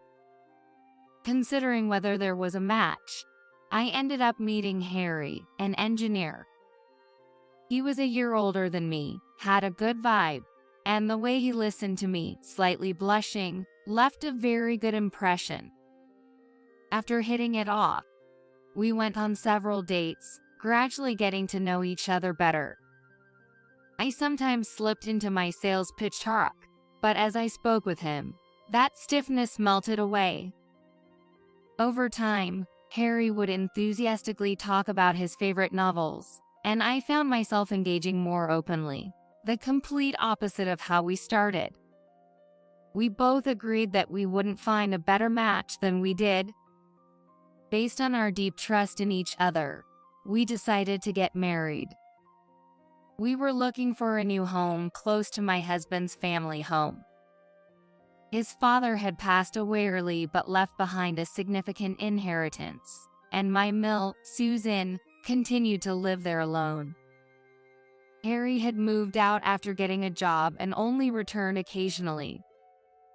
It seemed she had been feeling anxious for a long time, and one day, she suggested we move in with her. Being alone all the time just makes the loneliness accumulate. I'm at an age where I have to worry about illness and injuries, right? Instead of looking for a new place, you don't need to pay rent. So if you're okay with it, why not live here together?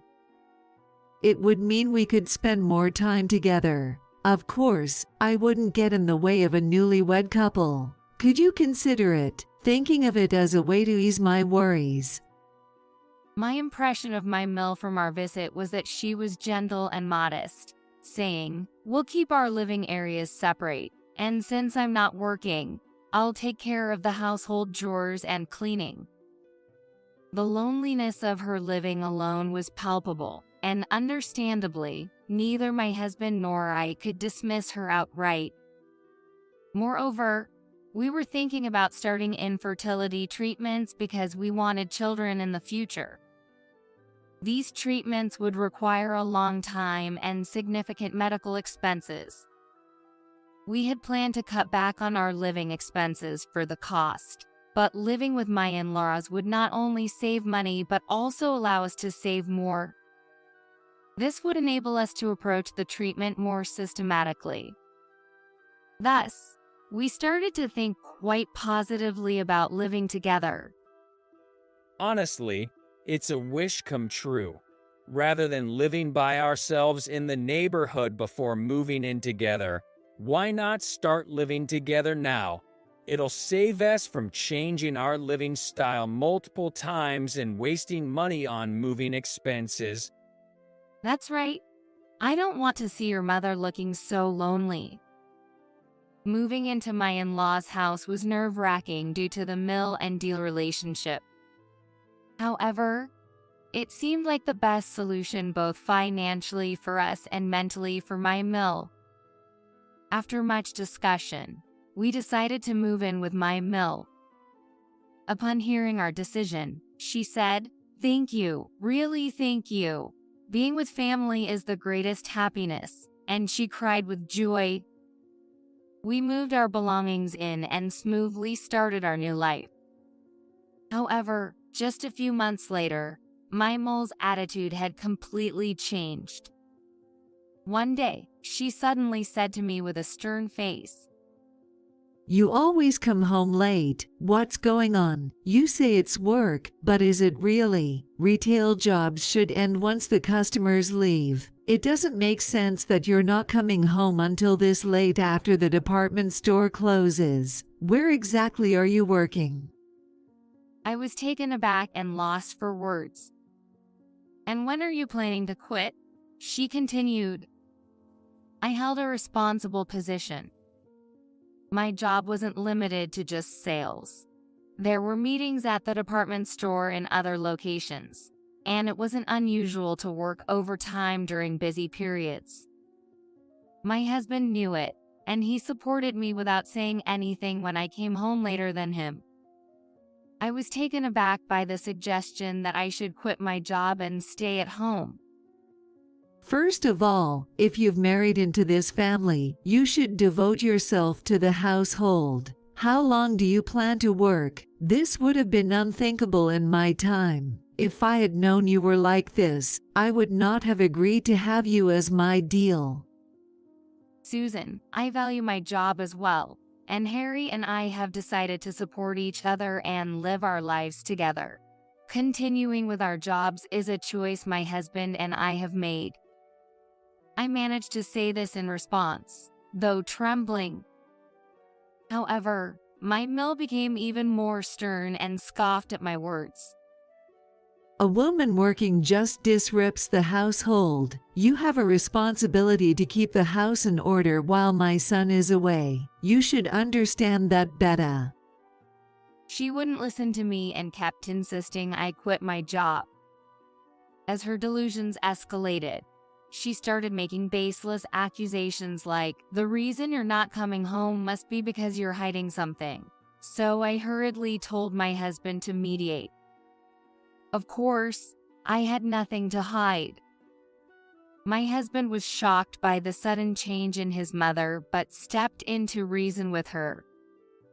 Although she looked unsatisfied, it seemed she eventually resigned herself to just complaining about me. However, the snide remarks towards me didn't stop. Far from improving, she suddenly started saying things like, "Don't you think it's about time you started paying rent? "But you said at the beginning that we didn't need to pay rent, just living here would be enough." Don't you understand that was just a figure of speech adults use? There's such a thing as manners, even among family members. Living here for free without feeling any shame. Considering you want to keep your job so much, I thought you were getting paid with great pride, but it seems it's not much after all." My mill was now going against the initial agreement, suggesting we pay rent, which was completely different from what was promised. Despite the inheritance, my husband and I were covering most of the everyday expenses. It didn't seem like she had any financial troubles. Yet, claiming the initial conditions were just out of consideration put us in a difficult position. Faced with such disrespectful comments, I firmly responded to my mill. We came here under the condition that no rent was needed. But if that's not the case, my husband and I are prepared to leave. Immediately, she turned red-faced, shouting about ingratitude and complaining, not even talking about rent. You don't even pay a gratitude fee. It seemed she wanted to argue that, even if not rent, we should at least pay something as a gesture of gratitude. Being asked to pay a gratitude fee instead of rent didn't change the financial burden on us.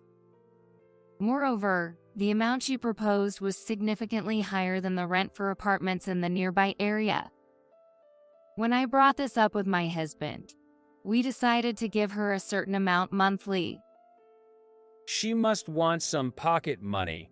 Mom has been living alone and managing on her own for so long. If a little whimsy can be solved with money, it should be considered cheap. It seemed my husband was also frustrated dealing with his mother. Though we didn't agree to the demanded amount, settling on a smaller sum as pocket money temporarily stopped her tirades. Though she was still visibly unsatisfied, this solution seemed to settle one problem. Just when I thought that was over, another incident occurred. Linda, my husband's sister, my Sil, has returned. My Sil had moved out after getting married, but due to certain reasons, she had divorced. One day, suddenly arriving with a large suitcase, she declared, "I'll be living here from today." It's also sudden, but my husband was cheating. So I slapped the divorce papers on him and left. Don't worry, I've been a housewife for a long time, so I won't be any trouble. However, she insisted on having a luxurious dinner, suggesting, since it's a special occasion, why not get some beef steak? My mill seemed thrilled to have her daughter back and was clearly on her side. Given that my sister-in-law's ex-husband was a wealthy executive, and she flaunted flashy brand name items, I was worried about her future spending habits. We had met her only a few times during the engagement and wedding. She is 40 years old, 4 years older than me. Due to the slight age difference, we didn't quite hit it off.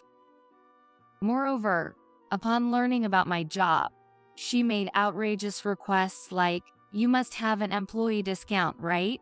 Why don't you get me something for free since we're family?" My husband and I were stunned. After we curtly refused, she glared at me irritably and lost interest, saying, "Oh, I see." Such an inconsiderate Sil. Well, considering your age, I guess Harry was desperate. With such remarks, my sister-in-law's presence made me increasingly feel at my limit. My mill would complain of back pain and being overworked, leaving all the household chores to me. Even though my Sil, currently unemployed, could have shared the tasks, she refused, claiming, "I'm tired from the divorce drama, and I didn't come back to be put to work." Harry tried to help, but being an engineer, he was often exhausted after a day's work. Eventually, I reached my breaking point. Tears would suddenly stream down my face. Sleepless nights became common, and starting infertility treatment became the least of my worries. The stress led me to consider counseling, as maintaining everyday life became a struggle. Seeing my distressed state, my husband suggested, "Let's move out as soon as we can." It's not right for you to go through this, and we can't keep putting up with my mom and sister. I'm sorry, I should have prioritized you over them.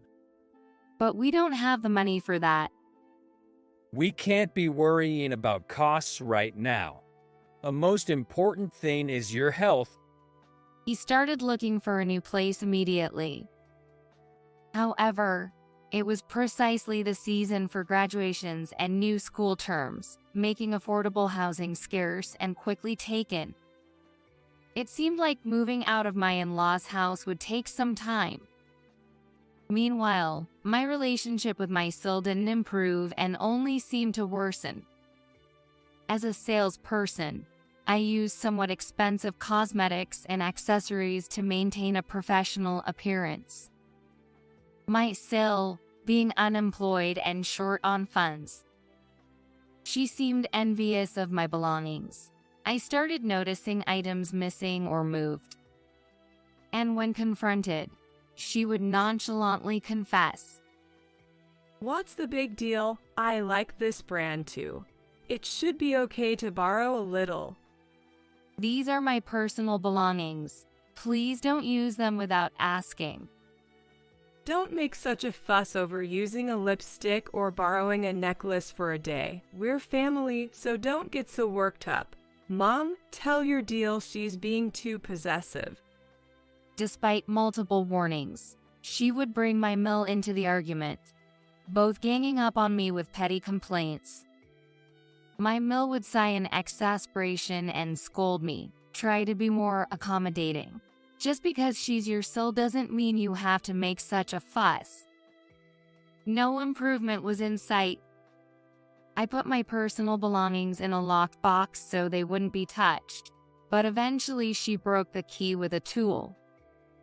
Standing over the shattered remains of the small key, my patience finally snapped.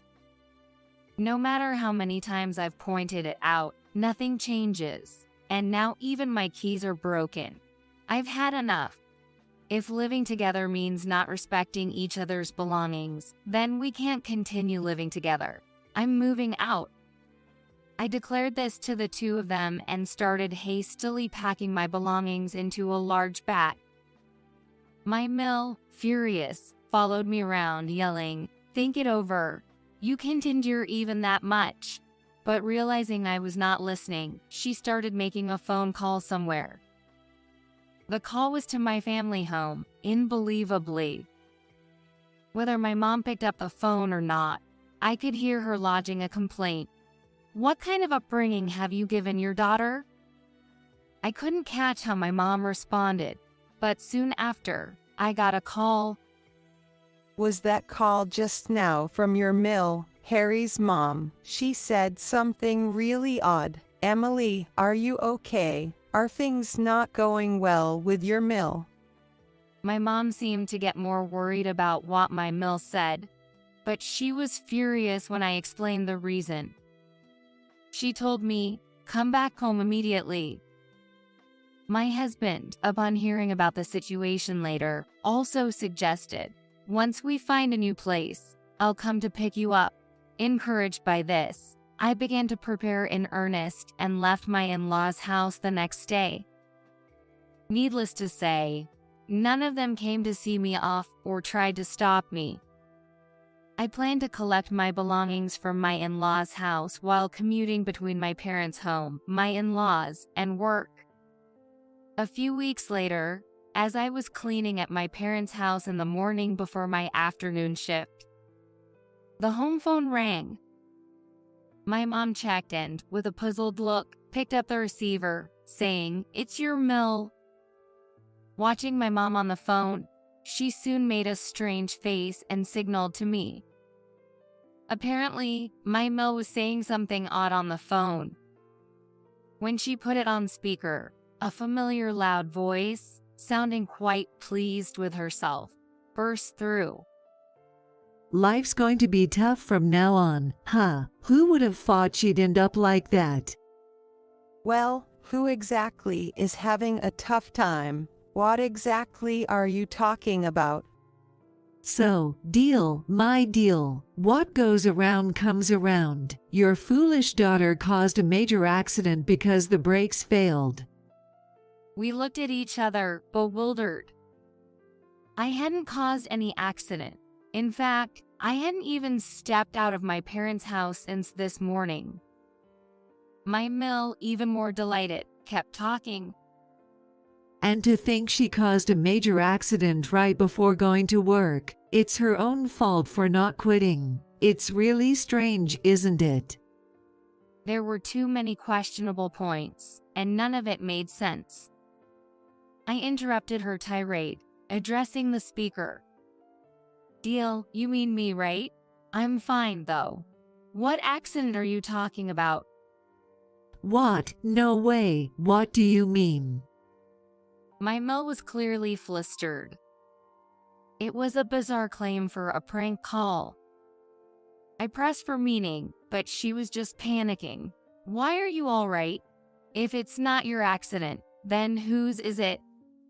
While we were going back and forth, my husband, Harry, appeared at my parents' house, visibly agitated. He rushed over and grabbed my shoulders, checking if I was okay. Then, he showed a relieved smile. Emily, I'm so glad you're safe. What's going on? Between your mom and you, what happened? When I asked, Harry suddenly said, my sister was in an accident.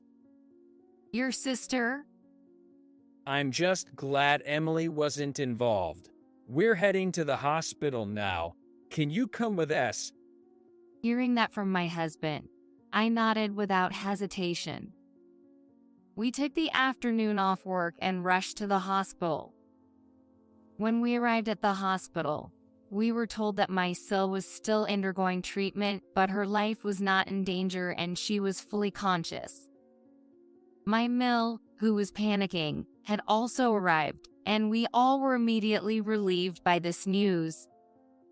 Then, we went back and forth between the hospital and the in-laws' house, preparing what was necessary for Linda's hospital stay until her treatment was completed. When Linda was moved to her hospital room, she was exhausted, lying in bed in a pitiful state. She was able to have a conversation, so my husband went over to her and started to listen to her story. This morning, when I was getting in the car to go to work, the brakes stopped working on the way and I crashed into a utility pole. I heard no one else was involved, but is that really true? Yes, it was on a street with no pedestrian traffic, so no one else was caught up in it, but your back is. We had already heard about the after effects of the injuries from the accident she caused herself. Thanks to quick rescue efforts, Linda managed to survive but had severely injured her back. As a result, she's now paralyzed from the waist down. She can't move her legs or walk, and living on her own is out of the question. And it seems almost certain that this paralysis will remain as a lasting after effect. As the doctors explained this to Linda, she said, I can't believe it, how can this happen? And I'll sue the maintenance company, trying to lash out in tears. But since she could only move her upper body, my husband was easily able to restrain her. Indeed, the brake failure seems like it could only be due to poor maintenance. I suddenly noticed that Susan, my Mill in the corner of the room, had turned pale. Susan, are you okay? Despite the terrible situation, I couldn't harbor any resentment. She looked like she might faint, so I was worried, but Susan didn't say anything even when I spoke to her. Then, my husband asked, do you have any idea about this? His voice was so cold and stern that it surprised me. I'm asking if you know anything about the car accident. Susan, blue-faced and shaking, said no, and she shook her head. No matter how many times he asked, the answer was the same. No, I don't know, she denied, but a bad feeling was growing inside me. My husband excused himself to Linda and checked her smartphone. All the family cars are equipped with dash cams, and footage from several weeks can be reviewed through a dedicated app. When he pulled up the data from Linda's car and pressed the play button, we were about to witness something shocking. Isn't this Susan? The lights in the garage turn on, and my Susan appears. I can tell Susan is scrutinizing the inside of the car from across the hood. She seems to be thinking about something, carrying items to the front of my Linda's car and squatting repeatedly. Since the dash cam records video and audio, I can hear sounds of something being dragged and her muttering to herself. It's tricky, huh? What? It's this heavy, maybe this way. I'm sure this is the right line. From the occasional words heard, it's clear she's searching for something by crawling under the car. Suddenly, there's a loud snap. She's cutting something under the car. Both Linda and I immediately understand what she's doing, and we can feel the blood draining from our faces. Confronted with the footage, Susan starts to tremble all over. From her voice in the video, terrifying words can be heard. This will send that deal straight to hell. I finally understood her attitude when she called the family home. It seems my Susan was actually hoping I would get into an accident. But it was my Linda, who ended up in the accident. She had mistaken my car for Linda's, but it became clear she had tampered with it herself. Unbelievable. Mom, what were you planning to do if I had died? Linda, furious, confronted Susan, who blurted out in panic, I couldn't tell the cars apart. There was a reason Susan mixed up the cars. As it turns out, Linda and I coincidentally had the same model and color of car. It is a standard black compact. The mix-up came to light the day she moved back in, and we were both quite shocked. Since my parents' home had no parking space, my car was always left at my in-laws. I was planning to leave the house completely, so I left the car when I wasn't using it. It was impossible for us, who regularly used our cars, to mistake them. We each had our designated parking spots in the garage. However, Linda always acted superior to me, choosing whichever spot was more convenient for her at the moment. Despite numerous warnings, she never changed, making it understandable that Susan was confused. I used my car yesterday and upon returning, found Linda's car in my spot. Not wanting to engage, I parked in her spot and went straight to my parents' house. But Susan had no idea about these circumstances. Not being familiar with cars, she unknowingly tampered with it. Linda is sobbing bitterly, blaming her mother. You're the one at fault for not checking properly. Susan, perhaps panicked, starts to lash out nonsensically. It's your fault for not parking in the right spot. What are you going to do now that you're in this condition? What am I going to do? It's my fault. It's not an accident. It's an incident you caused, Mom.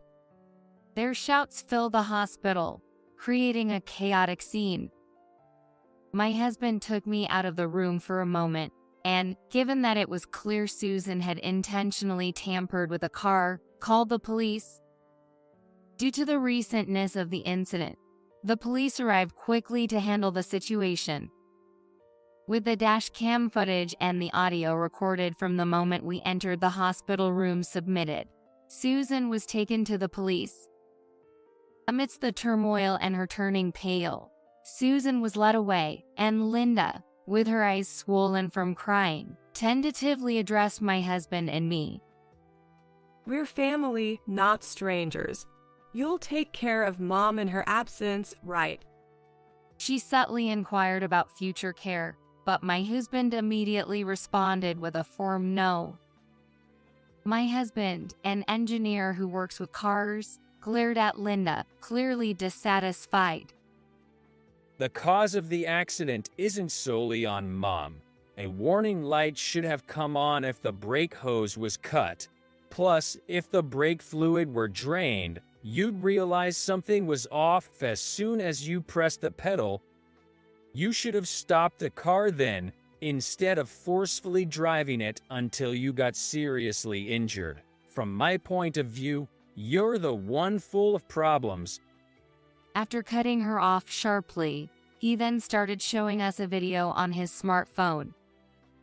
It was footage from Linda's dash cam, but the time was different from before. The timestamp showed this morning. It was just as Linda was about to leave for work.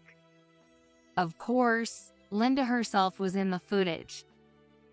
She was clearly struggling with a heavy load, trying to pack it into her car. The load looked like a small safe. It looked familiar to me, and I raised my voice. "Isn't that the safe for your watch?" When I exclaimed in surprise, my husband nodded with a stern face. For some reason, Linda was trying to move the expensive watch safe that my husband had been keeping safe. Acting suspiciously and in a hurry, she tried to drive out of the garage after loading the safe into the car without properly checking her surroundings or even fastening her seatbelt. This scene played out right before my eyes, and she looked as pale as my mill had earlier. When my husband demanded an explanation in no uncertain terms, Linda hesitantly started confessing to something outrageous. Initially, she had explained that she was just taking the car out for work, but it turned out she had planned to take the safe with the watch and sell everything. It seems she thought that even though she didn't have the key to the safe, breaking it would suffice. Right after starting the car, she noticed something off with the brakes, but in her rush to get away from the house quickly, she pressed the accelerator, which seems to have led to the accident.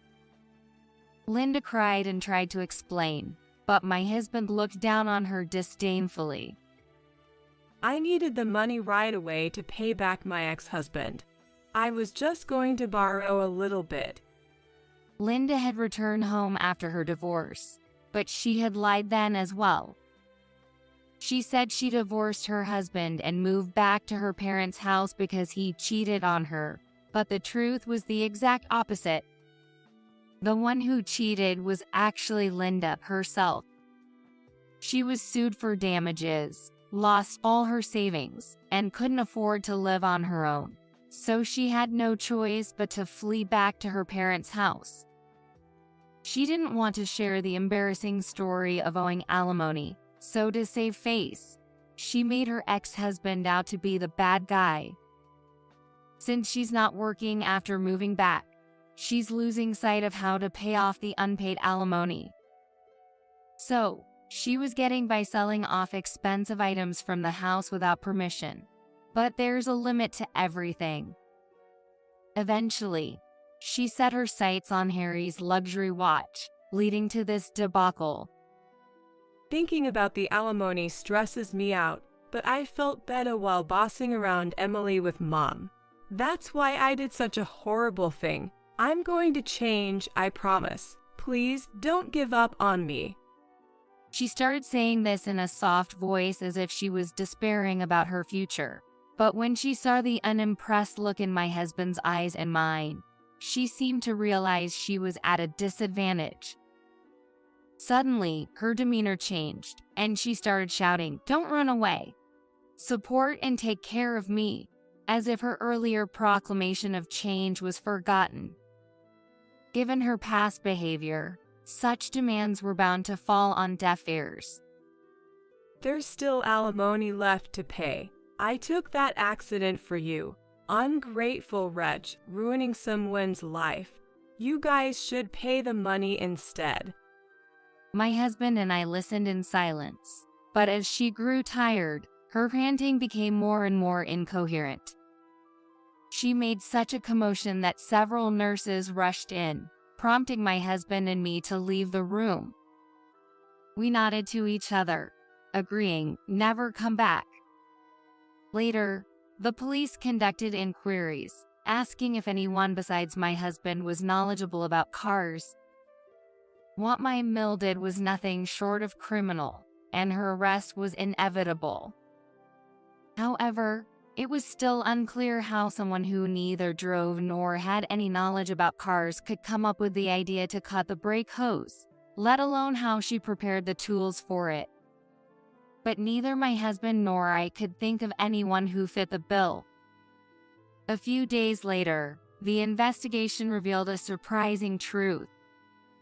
It turned out my mill had been paying a significant amount of money to a young man she met before we got married. The man was a notorious figure who targeted older women, pretending to date them to swindle money. My mill, cutting into her inheritance and living expenses from my fill, poured money into dates with this man. As her savings dwindled and life became harder, she proposed moving in with us, hoping to be supported. Unsatisfied with just that, she attempted to collect money under the guise of rent or gratuity. However, after we repeatedly refused to pay, claiming it was not part of our agreement, she desperately turned to the man for advice. That's when he suggested something dreadful. If your deal dies, your son, being her husband, would get the insurance money. With that, we could live it up in fancy hotels and have fun every day. My mill had long been under the young man's influence and, egged on by him, bought the specified tools and carried out his plan. However, the car tampered with was actually the sister-in-law's, leading to this tragedy. The identity of the young man was also uncovered. Though interrogated, he denied everything, saying, "We talked, but it was all jokes, and I didn't tell her what to buy or give any instructions." He also repeated that while he did go on date-like outings with my mill, there was no romantic relationship. She was merely a source of money for him. I wasn't serious, so I wouldn't incite criminal behavior, he claimed. However, the police, suspecting otherwise, discovered evidence that a plan to steal my insurance money from my husband was seriously contemplated. Additionally, the man's other crimes, including extortion against other women, were uncovered. Thus, both he and my mill were arrested. After the trial, the mill received a prison sentence. Lindy apparently contacted her ex-husband to get him to take care of her, but he had already started a new life and hated her, so the conversation ended with him telling her to pay alimony quickly. Linda, who has a rough and selfish personality, started using helpers from welfare services. No matter how much she was warned, she was constantly turned away from private services because she treated the helpers in charge as if they were little servants. And finally, she had no time to choose people. Ultimately, she was assigned a calm helper who would not tolerate her unreasonable demands. Despite her frequent requests for someone warm, with human kindness, no one willing to replace the efficient but cold helper appeared. The assignment became permanent. My life also saw changes. This incident had greatly worried my parents, so I requested a transfer to a location closer to my home. The request was approved, and I happily started working near my family. Feeling uncomfortable living near his in-laws' town, my husband successfully found a new job and we decided to move closer to my parents' home. It's a fresh start for us in a new place, but he's always considerate, saying he wants to make up for the trouble caused and always tries his best. The watch that was stolen by Linda was held by the police for the investigation but was eventually returned to him. Due to the impact of the accident, the safe it was stored in was damaged. Some of the watches inside were broken, but my husband said, "Let's make these a keepsake for the whole family," as he decided to cut ties with his family. Both of us have started to get used to the new environment. Now, we are in the process of choosing a hospital to start the fertility treatments we had originally planned for. I was getting ready to go to the funeral of my beloved mother-in-law, Sarah. Then, suddenly my smartphone started ringing. Don't you dare come to the funeral home. Go back to your parents' place in the suburbs right now. What? Confused, but obeying, I headed to my hometown. Later, my husband, Tom, told me about his estranged and contemptible sister, Linda. Months passed away, right? How much of the inheritance do I get? I can't stand the thought of her preying on Sarah's estate. Determined to protect my mother-in-law Sarah's honor, I resolved to confront the sister-in-law, Linda. After a fierce battle of words, Linda ended up in a dark, cold cell. I am Kathy, just an ordinary housewife, living happily and lovingly with my husband Tom, who works as an office employee. It seems that many women struggle with how to interact with their husband's family after marriage. Especially between daughters-in-law and mothers-in-law, there's talk of subtle and bitter conflicts. I too had such a murky image of it. But fortunately, I have been able to lead a trouble-free married life in that respect. Yes, I got along well with Tom's mother, Sarah. For instance, Kathy, what do you think of this cardigan? I thought it might suit you, so I knitted it. For me? Thank you. The color is lovely, and you're so good at knitting, Sarah. I'm glad you like it. It's getting colder, so take care not to catch a cold. Yes. Oh, Sarah, if you don't mind, could you teach me how to knit sometime? And so on. Sarah's smile was always filled with kindness. I received a lot of help from her, even financial support at times. I loved my kind mother-in-law so much, thinking of her as my second mother. But then, Kathy, Mom passed away in the hospital. I just heard about Sarah's passing the other day. I was so shocked by her death that I couldn't eat for a while. But I guess this is the reality I have to accept. Thinking back, Sarah had been suffering from terminal cancer for years and had been undergoing chemotherapy. She must have gone through such a tough time fighting her illness. Whenever I visited her, Sarah always greeted me with a smile. She must have been pushing herself just not to worry us. For her sake, I couldn't just sit around and cry. I should at least send her off with a smile. So, I was preparing to attend Sarah's funeral at the in-laws' place. Then, at that moment, ring, ring, ring. My smartphone on the table started ringing. I looked at the screen, and it showed the in-laws' home phone number. Maybe Tom had forgotten something at the venue since he went ahead for the preparations. With a light heart, I picked up the phone.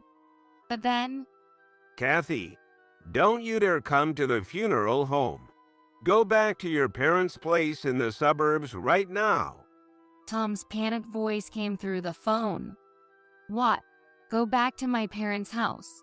And why are you in such a hurry? Sorry, actually, there's a bit of trouble at the venue. I'll explain everything once we meet up. Naturally, I was confused by his words. What kind of trouble could it be? And I'd never seen him so flustered before. All right, calm down. I'll head to my parents' place as you said, but... Take a cab. I'll be there soon too. Bye. The call ended abruptly. Honestly, my mind was full of question marks. But if Tom insisted, there must be a good reason. So, feeling a strong sense of urgency, I changed my destination from the in-laws to my parents' home. Kathy, what's going on? Isn't today Sarah's funeral? Well, come in first. Let's start inside. My sudden return surprised my parents. When I explained the situation, They were as puzzled as I was earlier. But we couldn't really understand until Tom arrived. We waited at my parents' home, feeling anxious. About an hour later, Tom rushed in. Kathy, are you okay? I'm fine, but what happened to your hand? I saw that his hand was bandaged. He touched his injured hand and looked very troubled. Then, he started to explain the situation at the in-laws and the series of events related to it. Actually, It turns out Tom has an older sister named Linda, 3 years his senior. But this woman, Linda, was quite the black sheep, causing trouble for the family since forever, it seems. I've heard she's been in and out of the police's hands so many times. Who knows? Sarah never gave up on her, always apologizing to everyone around. And she even went so far as to cover Linda's debts. I'll definitely pay you back. Please, Mom. Sarah believed her daughter's words. But Linda reneged on her promise and left home. I heard she's been cut off from her family and has been radio silent ever since. So Linda showed up at Tom's parents' place for the funeral of her mother. After all this time, you'd think Linda had grown up a bit, but then she opened her mouth and, Mom's dead, right? So how much am I getting from the inheritance? Tom was, of course, furious. is that the first thing you say after your mom passed away? He then loudly informed her that she had long been written out of the will. And then he told her that for Sarah, the daughter wasn't Linda anymore, but Kathy. In other words, me. How, Kathy? Who's that? How can she inherit anything when her own daughter gets nothing? That's ridiculous. Linda, learning this, turned red with rage and stormed out. She grabbed Tom's phone, hurled some nasty words at us as a couple, and then left her parents' place, driving off. Tom's hand was bitten and injured during that incident.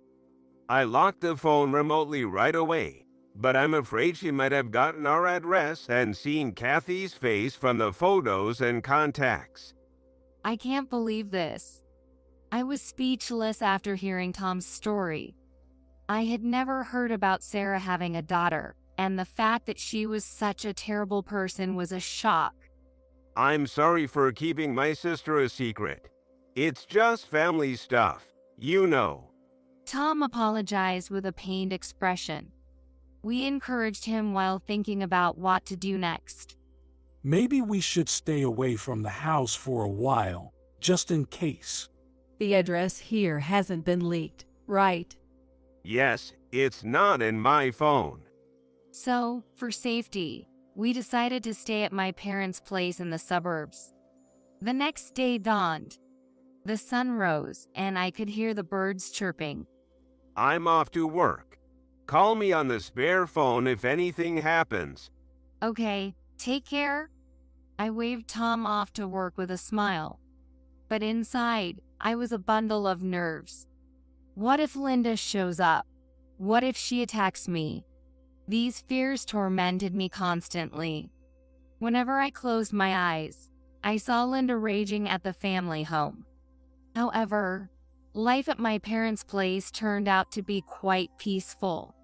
Days passed, 2, then 3, without anything unusual happening, and peaceful times continued. The anxiety and tension that had been troubling me gradually melted away, and now it had significantly lessened. I wish this whole issue with Linda would just vanish. I was starting to think more optimistically little by little. That's when things started to shift. Excuse me.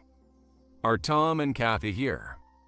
That day, a local police officer came to my parents' house. What's the matter? I asked hesitantly, feeling a sense of dread. And as often happens, my bad feeling was right on target.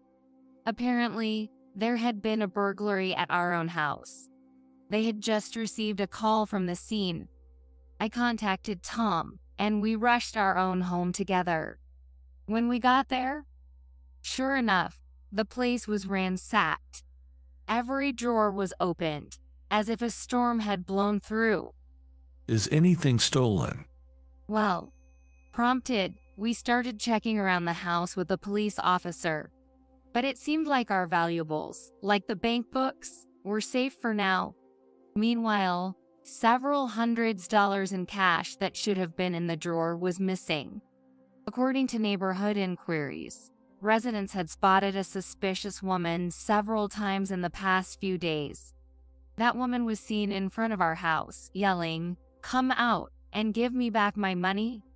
Tom, could that be? Probably. No, almost certainly Linda. Tom nodded, looking into my eyes. We explained the recent incident with Linda to the police, including the disruption of Sarah's funeral, the stolen smartphone, and Tom's injured hand. The police were relatively swift in their response. Probably because we had already filed a report about the smartphone. Afterward, we went to the police station for more detailed questioning and managed to return home as the evening set in. The burglar was caught soon after. Indeed, it was Linda, the sister-in-law. According to the police, she had brazenly stayed at a nearby hotel after the crime. It seems she got the boot while casually getting a room service massage. Of course, all those expenses were paid with the money stolen from our house. While she admitted to the crime, she denied the burglary aspect. The details were unclear, but it seemed that family-related crimes were not so straightforward. Anyway, we were called back to the police station. Led by an officer, we were ushered into a room. There, a woman with a bunch of body piercings sat in a chair, her face set in a sulky expression. As soon as she saw us, she burst out, "Come on, Tom. Doing this to your own family, seriously, that's just messed up." Linda was not remorseful at all. In fact, she didn't seem to think she had done anything wrong. She probably maintained this attitude throughout the police interrogation. According to her, she didn't break into the house with the intention of burglary. She came to talk about the inheritance, but since we were never home, she had no choice but to break in through a window. As for the stolen cash, she claimed it was just to cover her nearby accommodation expenses. In other words, in her mind, it was all our fault. What a convenient and selfish way of thinking. To think that such a dangerous person bore a grudge against me. What would have happened if I had encountered her alone? The thought made me shudder. Meanwhile, Tom and Linda were locked in a fierce argument. After years of absence, you show up acting like family. That's just appalling. And give me back my phone. Fine, I'll return it. You locked it so quickly I barely got to use it. Just like you. Anyway, family is family, right? Mom and I cut ties with you long ago. So the inheritance has nothing to do with you. Yeah, right. Leaving money to someone who's not her real daughter instead of her own. Was that old lady senile or what? Don't talk nonsense. Before I knew it, I was shouting. I just couldn't tolerate Sarah being insulted like that. In response, Linda glared at me with displeasure and said, "You must be that Kathy woman. The one who took the inheritance that was supposed to be mine, huh?" I didn't take anything. I didn't even plan to. It's just... Just what? Linda advanced menacingly. Embarrassingly, her glare made me cower. The words I wanted to say hid in the back of my throat.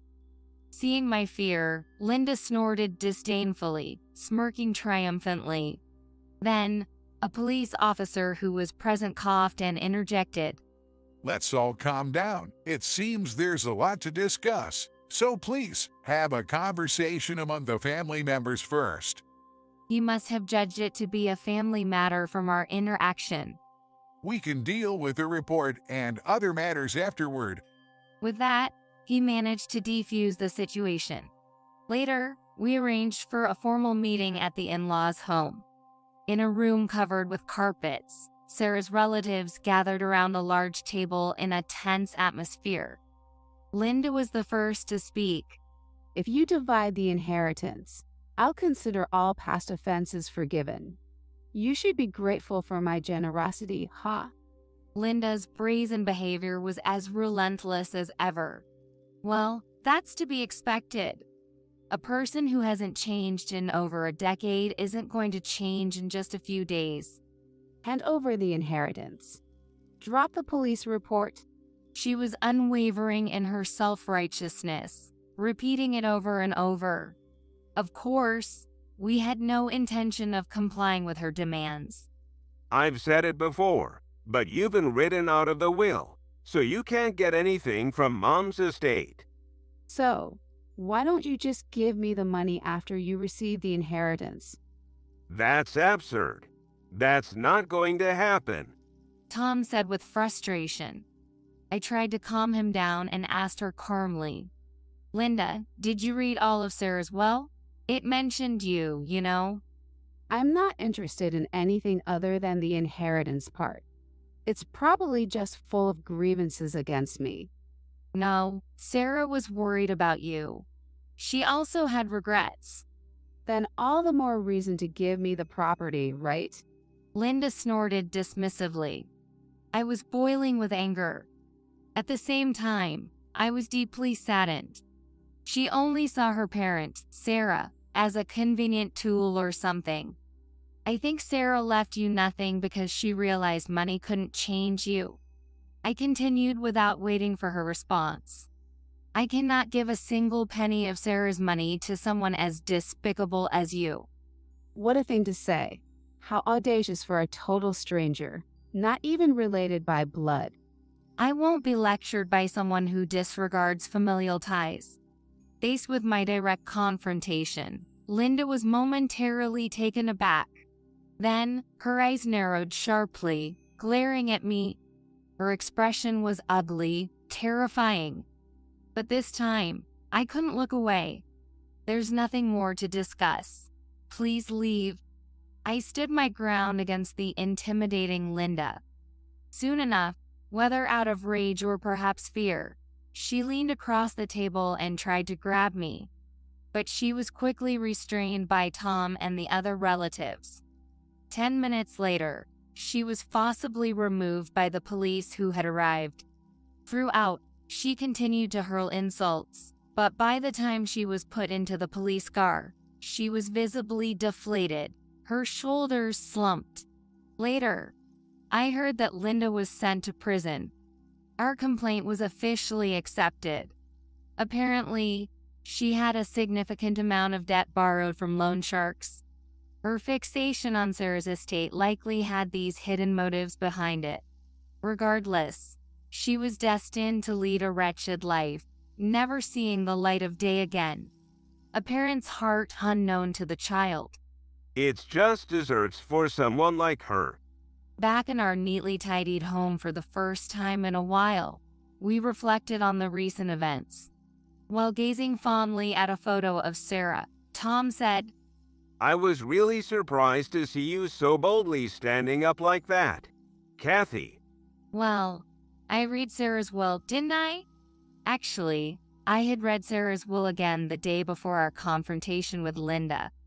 I hadn't really had the chance to absorb it before. It was filled with her passionate feelings, almost like a letter. Every word she wrote stirred something in me.